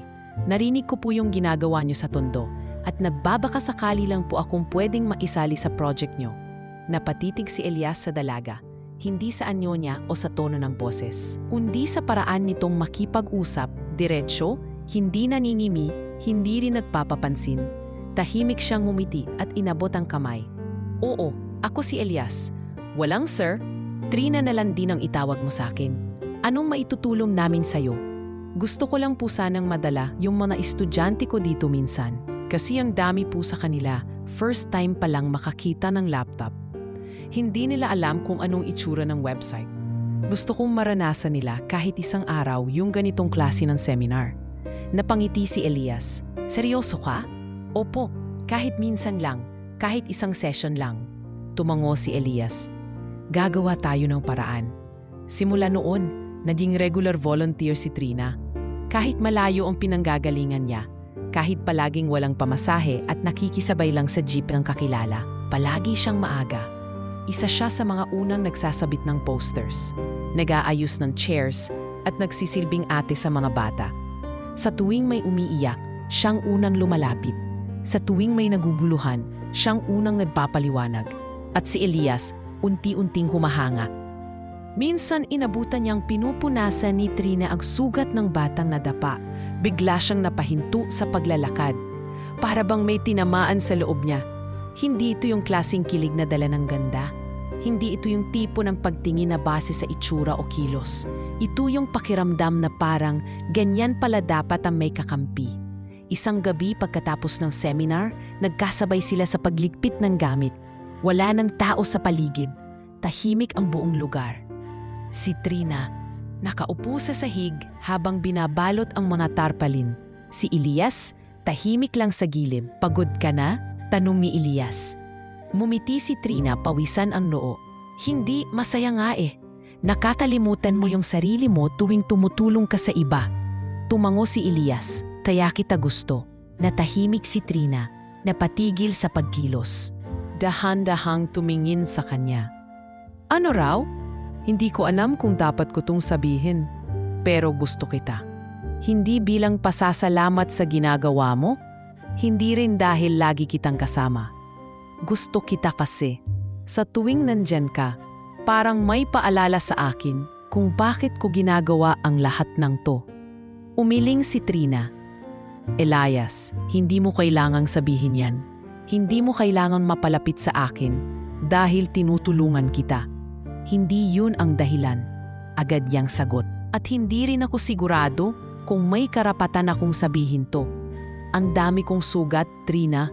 Hindi ako normal na binata. May pangalan akong bitbit. May nakaraan akong hindi ko kayang ikwento agad. Pero sa tuwing tinitingnan kita, parang kaya kong simulan ulit.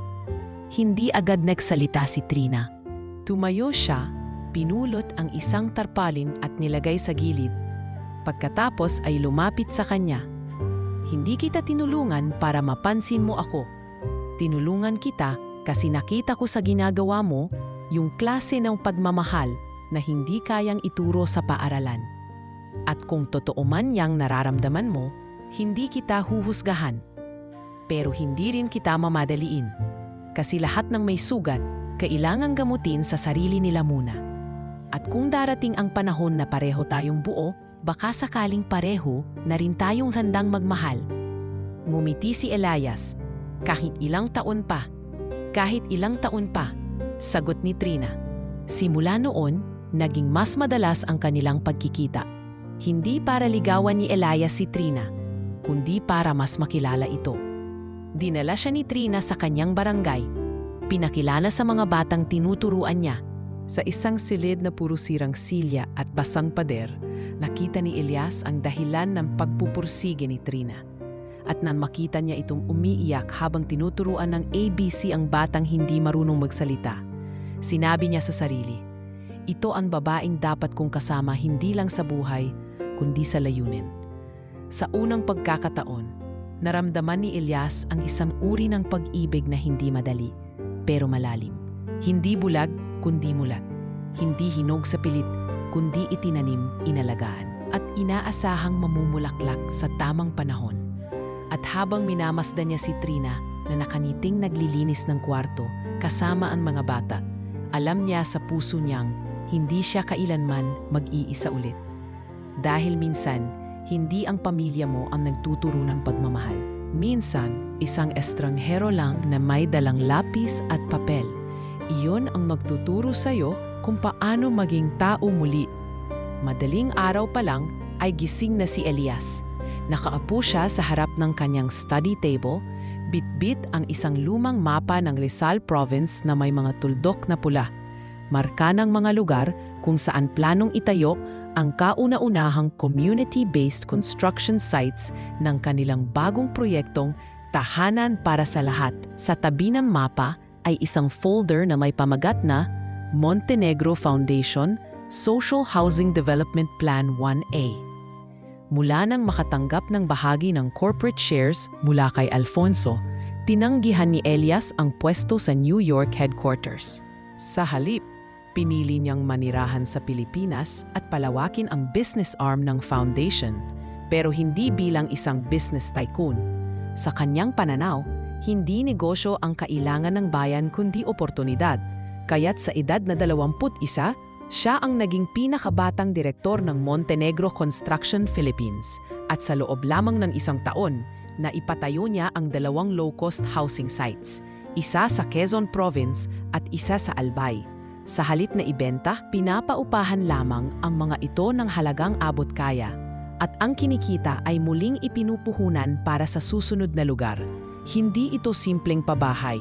Dito nakatira ang dignidad. Pahayag niya sa isang forum ng mga lokal na opisyal. Sa likod ng lahat ng tagumpay na ito ay patuloy na suporta ng kanyang ama. Ngunit sa pagkakataong ito, si Elias na mismo ang tumatayong leader. Hindi na siya ang binibigyan ng direksyon. Siya na ang nagbibigay. Isang araw, habang nasa tanggapan siya ng kanilang field office sa Batangas, may pumasok na dalagang reporter na galing sa isang kilalang news magazine. "Hi, Sir Elias. May schedule po tayo ngayon for the documentary interview," sabi nito, sabay abot ng papel. "Hindi na alam ko ang amoy ng katawan kapag ilang araw kang hindi naliligo. Alam ko ang pakiramdam na mawala sa sarili mong tahanan. At kung may kapangyarihan akong baguhin yon para sa iba, bakit ko yon ipagkakait?" Pagkatapos ng interview, inilabas ng channel ang feature documentary, Elias Montenegro, Anak ng Pagdurusa, Tagapagmana ng Pag-asa. Umani ito ng milyon-milyong views sa social media at ginamit ng ilang paaralan bilang case study sa social responsibility. Ngunit hindi doon nagtapos ang lahat. Sa tulong ng ilang international organizations na napansin ang kanyang proyekto, nakakuha siya ng grants para palawakin pa ang kanilang vision. Hindi lamang pabahay ang binigyang pansin ni Elias. Nagtayo rin siya ng mobile clinics para sa mga probinsyang walang akses sa ospital. Libreng night classes sa mga barangay para sa mga dropout. At isang online app na tinawag niyang Simula. Isang platform kung saan pwedeng mag-apply ng tulong ang sinumang gustong bumangon. Minsang gabi, habang nakaupo si Elias sa garden ng kanilang mansion, dumating si Alfonso, dala ang 2 tasa ng kate. "Tay," bati niya, "napuyat yata kayo? Hindi ko kayang matulog kung hindi kita kamustahin," sagot ni Alfonso. "Kamusta ang progress sa Bicol site?" "May delay lang po sa delivery ng semento, pero okay naman. Yung mga lokal tumutulong na rin sa pagbuhat. Hindi na namin kailangan ng laborers kasi mismong ang mga tatanggap ng bahay ang nagtatrabaho para sa tahanan nila." Napangiti si Alfonso. "Hindi mo na ako kailangan." "Hindi totoo yan," sagot ni Elias. "Kailangan kita, hindi para i-validate ako, kundi para ipaalala sa akin na may ugat akong dapat hindi kalimutan.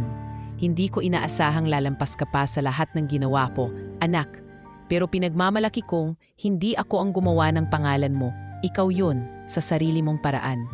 Ilang araw matapos ang pag-uusap na iyon, dumating ang balita na isa sa mga naging benepisyeryo ng pabahay ni Elias, isang dating karpintero, ay nagtayo na rin ng sarili niyang maliit na negosyo. Pinangalanan niya itong Bahay ni Elias. At dahil dito, ipinatawag si Elias na isang kilalang award-giving body sa bansa upang tanggatin ang Bayani ng Makabagong Panahong Award kasama ng mga lider at changemakers mula sa iba't ibang sektor. Sa seremonyang ginanap sa Cultural Center of the Philippines, nakatayo si Elias sa entablado, suot ang simpleng barong, at habang binabasa ang citation, hindi niya naiwasang mapaluha. "Minsan po, iniisip ko kung anong mangyayari kung hindi ako kinaladkad palabas ng bahay namin noon. Siguro hanggang ngayon, nasa karinderya pa rin ako. Pero dahil sa isang lalaking nanindigan, may tahanan ako ngayon. Hindi lang sa pisikal na anyo, kundi sa puso ko. Ang lahat ng ito ay hindi tungkol sa pagiging bilyonaryo. Ito po ay tungkol sa pagiging anak ng Pilipinas, na kahit iniwan, ay bumalik para manilbihan."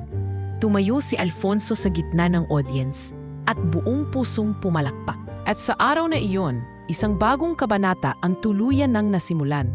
Hindi para sa isang batang iniwan ng ina, nyurakan ng tiyahin at pinagdudahan ng lipunan, kundi para sa isang lider na sa wakas ay nagawang baguhin ang mundo gamit ang pinakamalaking yaman ng lahat, karanasan, puso at malasakit. Nang sumapit ang tag-ulan, tila may dumating ding unos sa buhay ni Elias at Alfonso. Isang gabi habang nasa charity gala si Elias kasama si Trina, bigla siyang tinawagan ni Mang Ben, ang matagal ng driver ng kanilang pamilya. Hindi ito karaniwang tumatawag kapag wala namang emergency, kaya't agad niyang sinagot. "Sir Elias, si Don Alfonso po, nadala namin sa ospital. Bigla na lang pong nawalan ng malay habang nasa silid niya. Pasensya na po, hindi namin agad nasabi. Dinala na po namin siya sa private hospital.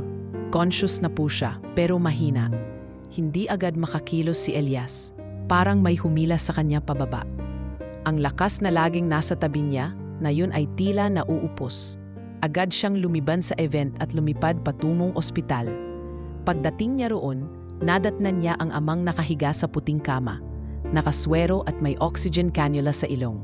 Maputla ang balat at tila lumiit ang katawan nito.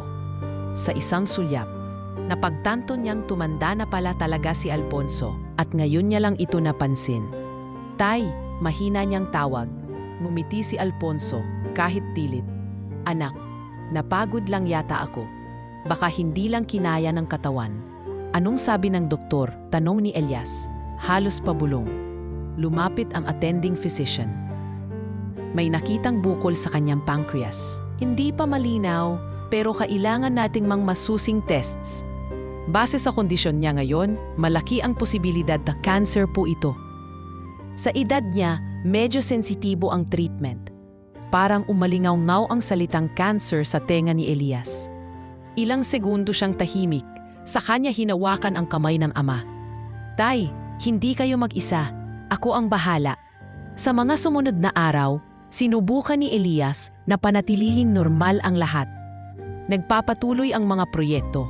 Nagsusulat pa rin siya ng mga plano at pumupunta pa rin sa field. Pero sa tuwing uuwi siya ng gabi, diretso siya sa ospital. Doon sila nagkukwentuhan ni Alfonso. Minsan ay nanonood ng balita, minsan ay nagbabalikan ng mga alaala. Ngunit sa bawat sandaling iyon, alam niyang hindi ito basta karaniwang sakit. Isang gabi habang magkasama silang kumakain ng lugaw, nagsalita si Alfonso. "Alam mo anak, akala ko hindi na ako magmamahal ng ganito. Pero dumating ka at biglang nabigyan ng kulay ang natitirang taon ko. Kaya kung sakali mang dumating ang araw na hindi mo na ako makita sa ospital, huwag mong isipin na iniwan kita. Walang aalis." Mariin ang boses ni Elias. "Walang mawawala. Lalaban tayo, tay."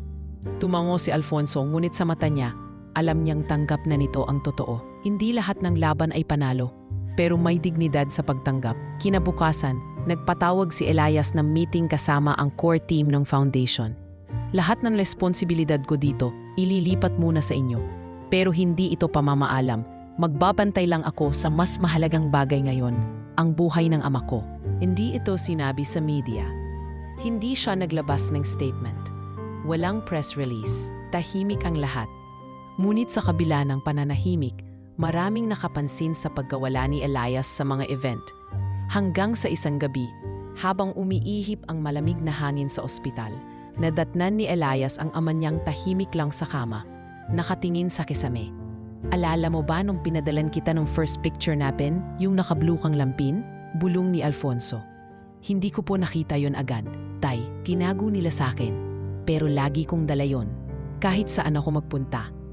Tumigil sa pagsasalita si Alfonso. Humigpit ang hawak niya sa kamay ng anak.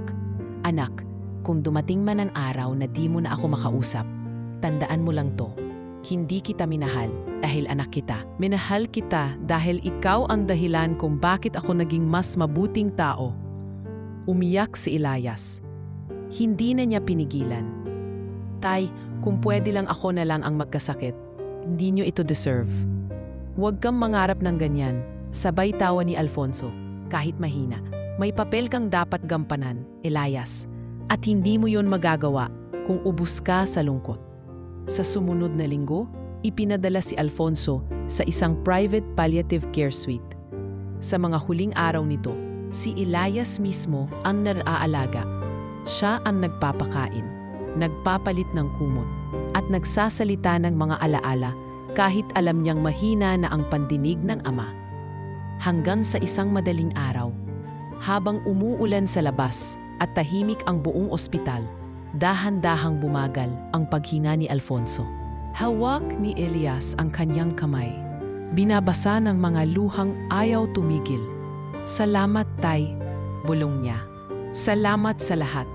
At sa huling paghinga ni Alfonso, walang takot, walang sakit, kundi isang katahimikang puno ng pagtanggap at pagmamahal. Sa araw ng libing, hindi marangya ang seremonya.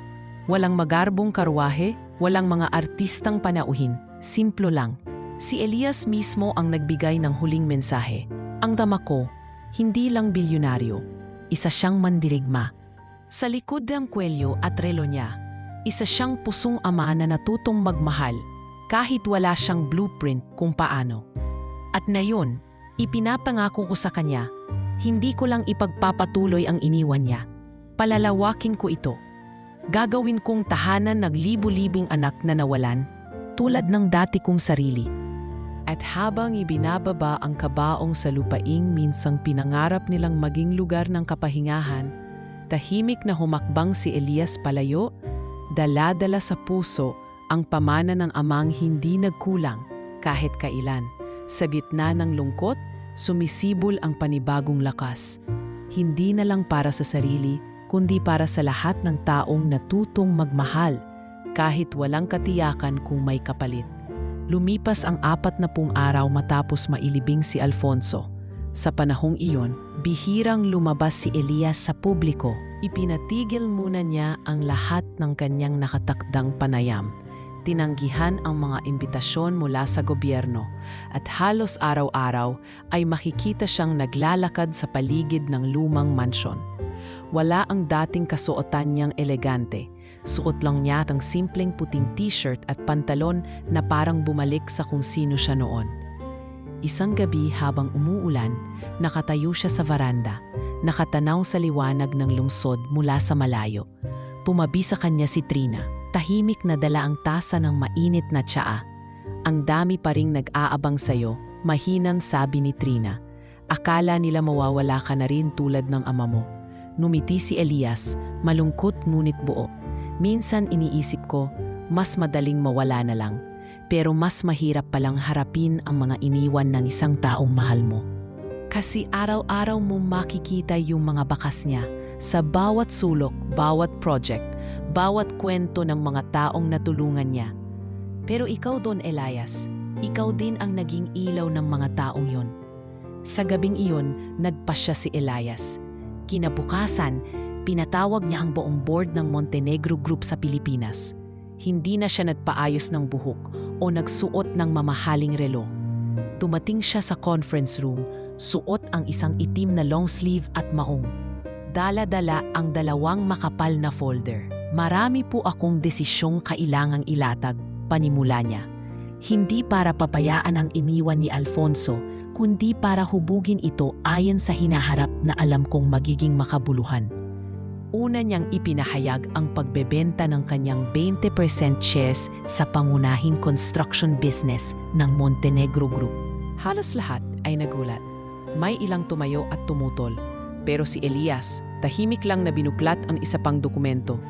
Ang proceeds ng pagbebentang ito na tinatayang aabot sa 180 milyong piso ay hindi mapupunta sa akin. Ililipat ito sa isang trust fund na pamumunuan ng bagong tatag na organisasyon, Tahanan ng Dangal Foundation. Layunin nito ang bumuo ng mga komunidad sa mga liblib na lugar para sa mga pamilyang pinabayaan ng sistemang ito. May mga umangal, may nagsabi na dapat siyang maghintay ng ilang taon bago magbitaw ng shares. Ngunit buo na ang desisyon ni Elias. Hindi ako nagnegosyo para yumaman. Nagnegosyo ako para mabuhay ng may saysay. At kung ito ang magiging halaga ng pagsunod ko sa yapak ng ama ko, handa akong isugal ang lahat. Sa mga sumunod na linggo, sunod-sunod ang lumabas na balita sa media. Elias Montenegro nagbitiwo bilang shareholder ng Montenegro Construction. Anak ng yumaong Alfonso, ibinenta ang bahagi sa kumpanya upang tumulong sa mga nawawalang tahanan. Muli siyang naging headline, ngunit ngayon, walang duda na sarili na niyang pangalan ang bitbit niya. Hindi naglaon, isang araw ay nakatanggap siya ng sulat mula sa isang kilalang senador. Inaanyayahan siyang tumakbo sa susunod na eleksyon para sa kongreso o kahit bilang party list representative. Isang kilalang TV host naman ang nag-alok sa kanya ng sariling show, Boses ng Bayan. Lahat ng ito tinanggihan niya. Hindi ako dapat na nasa entablado. Nandito ako para gumawa ng trabaho, hindi ng ingay, sagot niya sa isang panayam. Mas pinili ni Elias ang tahimik pero konkretong gawain. Buwan ng Agosto, inilunsad niya ang isang mobile app na pinangalanang Puntirya. Layunin ng app na magbigay ng real-time assistance sa mga batang nawalan ng magulang, mga kabataang out-of-school youth at mga biktima ng abuso. Sa loob ng isang buwan, umabot sa 120,000 ang downloads nito at libu-libong kaso ng tulong ang narespondehan. Isang gabi, habang nasa kanilang bagong itinayong operation center sa Laguna, lumakit sa kanya ang isa sa mga batang natulungan nila. "Kuya Elias, ikaw po ba yung sinasabi nila na anak ng milyonaryo?" Napangiti siya. "Depende. Sa ilang tao, oo. Pero sa'yo, kuya mo lang ako." Ngumiti ang bata at lumingon sa paligid. "Kasi po, kung ganun po kayo kayaman, bakit po andito kayo kasama naming kumakain sa plastic na plato?" Tumawa si Elias. "Kasi dito ko unang natutong kumain at kahit ilang plato pa ang mabasag, ang mahalaga, magkasama tayong kumakain." Nang makauwi siya ng gabing iyon, dumaan siya sa lumang kwarto ni Alfonso. Nakaupo siya sa silyang iniwan ng ama, binuksan ang drawer at muling binasa ang isang sulat na iniwan nito bago namatay. "Anak, kapag dumating ang panahon na kailangan mong mamili kung tatahakin mo ang daan ng kasikatan o ng kahulugan, lagi mong piliin ang kahulugan. Kasi ang kasikatan, sumisikat lang. Pero ang kahulugan, naiwan kahit wala ka na." Pinikit ni Elias ang mga mata. Sa puso niya, alam niyang ginagabayan pa rin siya ng amang wala na sa kanyang tabi. At kinabukasan, habang pinapanood niya ang bagong tayong school hall sa isang liblib na barangay sa Sorsogon, napatingala siya sa langit. Kumakaway ang mga bata, may hawak na papel, may nakasulat, "Salamat Kuya Elias." Tahimik siyang ngumiti, sapagkat sa panahong iyon, sa gitna ng putik at araw, sa likod ng pagod at lungkot, doon niya muling natagpuan ang ama niya. Sa bawat tawa ng bata, sa bawat yugtong pinipiling manatili at magpatuloy. At sa bawat desisyong ginagawa niya ngayon, buo sa loob niyang hindi lang siya naglalakad para sa sarili. Naglalakad siya para sa lahat ng iniwang bata sa kalsada, sa bodega, sa karinderya, sa bawat katulad niyang minsang nilamon ng dilim pero natutong lumaban, lumaya at magmahal nang walang hinihintay na kapalit. Isang hapon ng Oktubre, habang tahimik ang hangin sa paligid ng Montenegro Estate, makikita si Elias na naglalakad mag-isa sa likod ng mansyon. Doon sa bahagi ng lupaing minsang pinangarap ng ama niyang si Alfonso na pagtayuan ng botanical garden. Sa halip na mga halaman, isang maliit na hardin na puno ng damo at ilang punong kalamansi ang nandoon ngayon, at sa gitna nito, isang simpleng ngunit eleganteng puntod na puti ang nakatayo. Nakaukit sa marmol, "Alfonso P. Montenegro." May dignidad ang katahimikan. Tahimik na naupo si Elias sa gilid ng puntod. Sa tabi niya ay isang kahon ng pandesal at isang termos ng mainit na kape. Hindi ito araw ng kamatayan ng ama, hindi rin anibersaryo, wala namang espesyal na okasyon. Pero sa kanya, sapat ng dahilan ang lungkot para dumalaw. "I will die," sambit niya habang inaabot ang kapirasong pandesal. "Alam mo bang ikaw ang dahilan kung bakit natutunan kong yakapin ang katahimikan? Noon kasi, galit na galit ako sa lahat ng bagay na hindi ko maintindihan. Pero ngayong wala ka na, naiintindihan kong hindi lahat kailangang ipaliwanag. May mga bagay na kailangan lang tanggapin sapagkat sa pagtanggap, doon nagsisimula ang paghilom." Umihip ang hangin, bahagyang gumalaw ang mga dahon ng kalamansi. Tila tahimik na tugon mula sa isang pamilyar na presensya.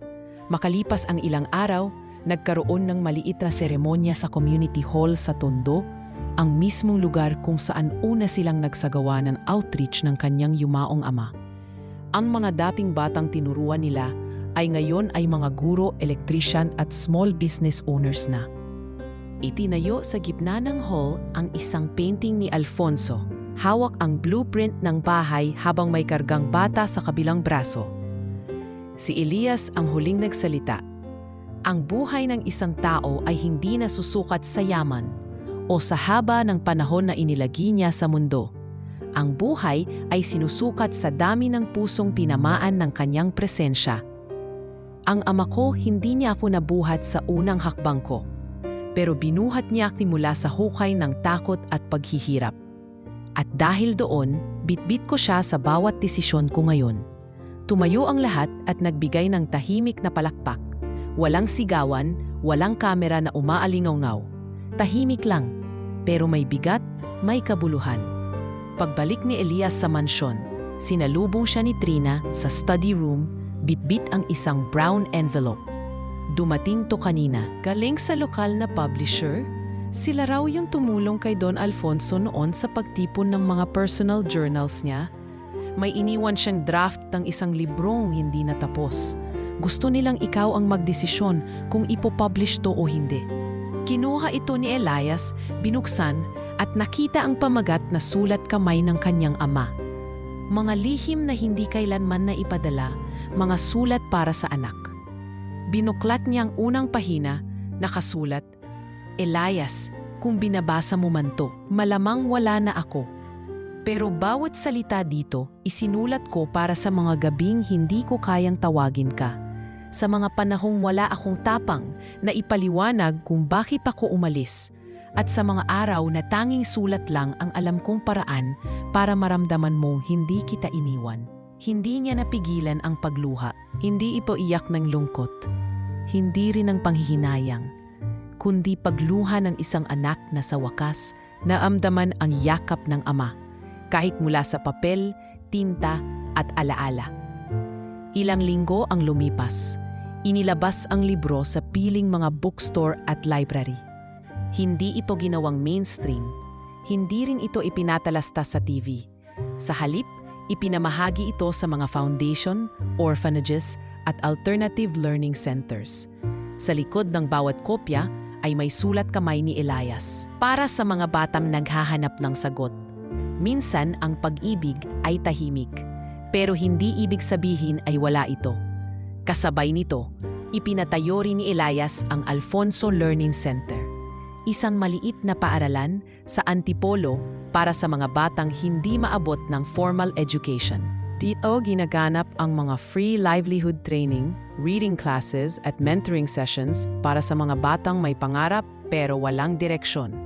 At sa pinakaloob na bahagi ng building, isang maliit na silid-aklatan na puno ng lumang diary, blueprint, sulat at larawang hindi lang kay Elias, kundi ng libu-libong bata rin na ngayon may pagkakataong magsimula. Isang gabi habang binabantayan niya ang pagbubuhos ng semento sa isa sa mga silid ng paaralan, nilapitan siya ni Mang Ben. Sir Elias, mapapaproud talaga si Don Alfonso sa'yo. Mumiti siya. Sana nga, Mang Ben, pero kahit hindi, okay lang. Kasi ako, proud ako sa sarili ko. At hindi dahil sa dami ng proyekto, kundi dahil sa wakas, napatawad ko na ang lahat, including myself. Habang sumisikat ang araw sa likod ng bundok, tinanaw ni Elias ang tanawin ng paaralan. Mga batang nagsisigawan sa bagong playground. Si Trina na may hawak na walis habang tinuturuan ang isa sa mga bata kung paano magtanim ng pechay. At sa tabi nito, si Elias, nakahawak sa pader ng gusali, dinadama ang tibok ng isang mundong muli niyang binuo. Isang mundong hindi na niya kailangang pagtakbuhan, sapagkat sa wakas, ito na ang tahanan. Tahimik siyang ngumiti. Sa bawat araw na lumilipas, hindi na siya lang basta anak ng isang bilyonaryo. Siya na ang taong ginunggol ang buhay, hindi para mag-ipon ng ari-arian, kundi ng alaala, ng respeto, at ng kwentong magpapatuloy kahit wala na siya. At sa huli, sa ilalim ng mapusyaw na langit ng hapon, muli niyang binigkas ang mga salitang huling narinig mula sa kanyang ama. Hindi kita minahal dahil anak kita. Minahal kita dahil ikaw ang dahilan kung bakit ako naging mas mabuting tao. Sa puso ni Elias, ito na ang tunay na yaman, at wala ni sinuman ang maaaring kumuha nito mula sa kanya. Makalipas ang halos isang taon mula nang pumanaw si Alfonso, naging mas matatag ang pundasyon ni Elias, hindi lamang bilang pinuno ng kanyang sariling adhikain, kundi bilang isang ama ng bagong henerasyon. Isang Sabado ng umaga, habang abala siya sa paglilinis ng maliit na garden sa gilid ng Alfonso Learning Center, lumapit sa kanya ang batang si Mark, 7 taong gulang at bagong salta mula sa evacuation site ng Marikina. Kuya Elias, tanong ng bata habang hawak-hawak ang isang lunang papel, totoo po ba na dati po kayong bilyonaryo? Napangiti siya habang pinupunasan ng pawis sa noo. Bakit mo na itanong yan? Sabi po kasi ng nanay ko, dati raw po kayong may-ari ng maraming building at sasakyan. Pero bakit po ngayon, nagtatanim lang kayo ng kangkong? Tumawa si Elias. Totoo naman. Pero alam mo, mas masarap kumain ng kangkong na ikaw mismo ang nagtanim kaysa bumili ng steak na hindi mo kilala kung sino ang nagluto. Ganun po ba yun? Sabay ngiti ng bata. Gusto ko rin po maging kagaya nyo paglaki ko. Napangiti si Elias, pero sa loob-loob niya, alam niyang hindi ito simpleng pagbibiro ng bata. Sa kanilang mga mata, siya ay simbolo na ng pagbabago. Isang taong hindi kailanman naging perpekto, ngunit marunong magpakumbaba at muling tumindig. Ilang araw makalipas ang simpleng pag-uusap na yon, dumating ang isang sulat mula sa isang kilalang international humanitarian organization. Iminumungkahi nilang gawing partner ang tahanan ng Dangal Foundation para sa Global Pilot Project na magtatayo ng mga modular classrooms sa mga lugar na apektado ng kalamidad. Isa itong malaking oportunidad at nangangahulugan ito ng pagbabalik ni Elias sa international spotlight, ang mundong minsang iniwan niya. Sa loob ng gabi nag-isa siyang naglakad sa tabi ng lumang sapa sa likod ng anilang estate. Bitbit ang proposal letter, pinikit niya ang mga mata at sinariwa ang lahat. Ang batang siya noon na umiyak sa likod ng bodega, ang binatang sumigaw sa conference room ng ama, ang lalaking tumayo sa entablado para ipagtanggol ang sarili sa harap ng mga elitista, at ang anak na muling nahanap ang ama sa mga huling taon nito.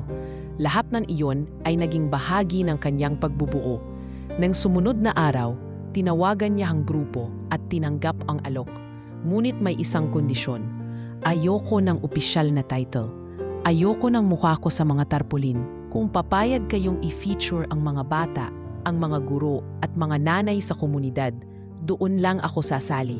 Nagulat ang kausap niya. Ngunit matapos ang ilang araw, pumayag din ang grupo. Doon nagsimula ang panibagong kabanata sa serbisyo ni Elias.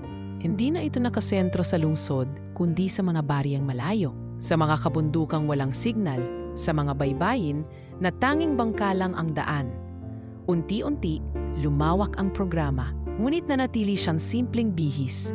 Nakatsinelas, may kalmot sa braso, may putik sa pantalon. Isang araw, habang nasa Isla Verde siya para sa pagtatayo ng solar-powered classroom, may isang matandang babae na biglang lumapit sa kanya at tahimik na niyakap siya mula sa likod. Ako po si Mamang Esther. Dati po akong kasambahay ni Don Alfonso. Nakita ko po kayo noon, nung una tayong dinala dito sa mansion. Takot na takot po kayo noon, pero ngayon, kayo na po ang nag-aakay sa amin. Naluha si Elias. Kayo po ba yung may lagnat noon sa bodega? Opo, ako po yon. Hindi niya inakalang makikilala niyang muli ang isa sa mga taong naging saksi sa kanyang kabataan. Doon niya lalong napatunayan na sa mundong puno ng palitan ng yaman at kapangyarihan, ang mga tunay na alaala ay hindi nawawala. Bumabalik ito sa mga tamang oras upang ipaalala kung bakit tayo nagpapatuloy. Makalipas ang isa pang taon, naimbitahan si Elias sa isang simpleng awarding ceremony ng DepEd Region 4. Hindi niya alam na may plano pala ang mga estudyante at guro. Sa pagtatapos ng programa, may isang batang babae ang umakyat sa entablado, hawak ang isang larawang drawing. Kuya Elias, sabi ng bata habang nanginginig ang kamay, ito po yung drawing ko ng tatay ko. Hindi ko na po siya nakikita simula po nung iniwan niya kami. Pero dahil po sa inyo, natutunan ko pong hindi lahat ng iniwan ay kailangan ding mawala. Kasi may mga taong handang kumupkop, tulad nyo. Tumayo si Elias, lumapit sa bata, at niyakap ito. Hindi ako ang tatay mo. Pero kung kailangan mong maramdaman na may nagmamahal sa'yo, kahit walang dugo sa pagitan natin, nandito ako. Tumayo ang lahat at binigyan siya ng standing ovation. Tahimik si Elias, pero sa puso niya, alam niyang sa pagkakataong ito, hindi na siya basta anak ng yumaong bilyonaryo. Isa na siyang ama ng bayan, ng mga batang minsang nawala sa sistema, ngunit muling natagpuan sa tahanang, hindi gawa sa ginto, kundi sa dignidad, malasakit, at paniniwalang-walang batang dapat tratuhin na parang wala silang halaga. At habang bumababa siya sa entablado, kasabay ng mga palakpak at sigaw ng pangalan niya. Muli siyang tumingala sa langit. "Tay," bulong niya sa sarili, "tapos ko na po ang kwento niyo. Panahon ko na pong magsulat ng sarili kong pahina." At sa araw na iyon, isang pahina ng pag-ibig, kabutihan, at panibagong simula ang muling nabiksan, hindi lamang para kay Elias, kundi para sa sambayanang minsang nakalimot kung paano magmahal at nayo'y muling natuto.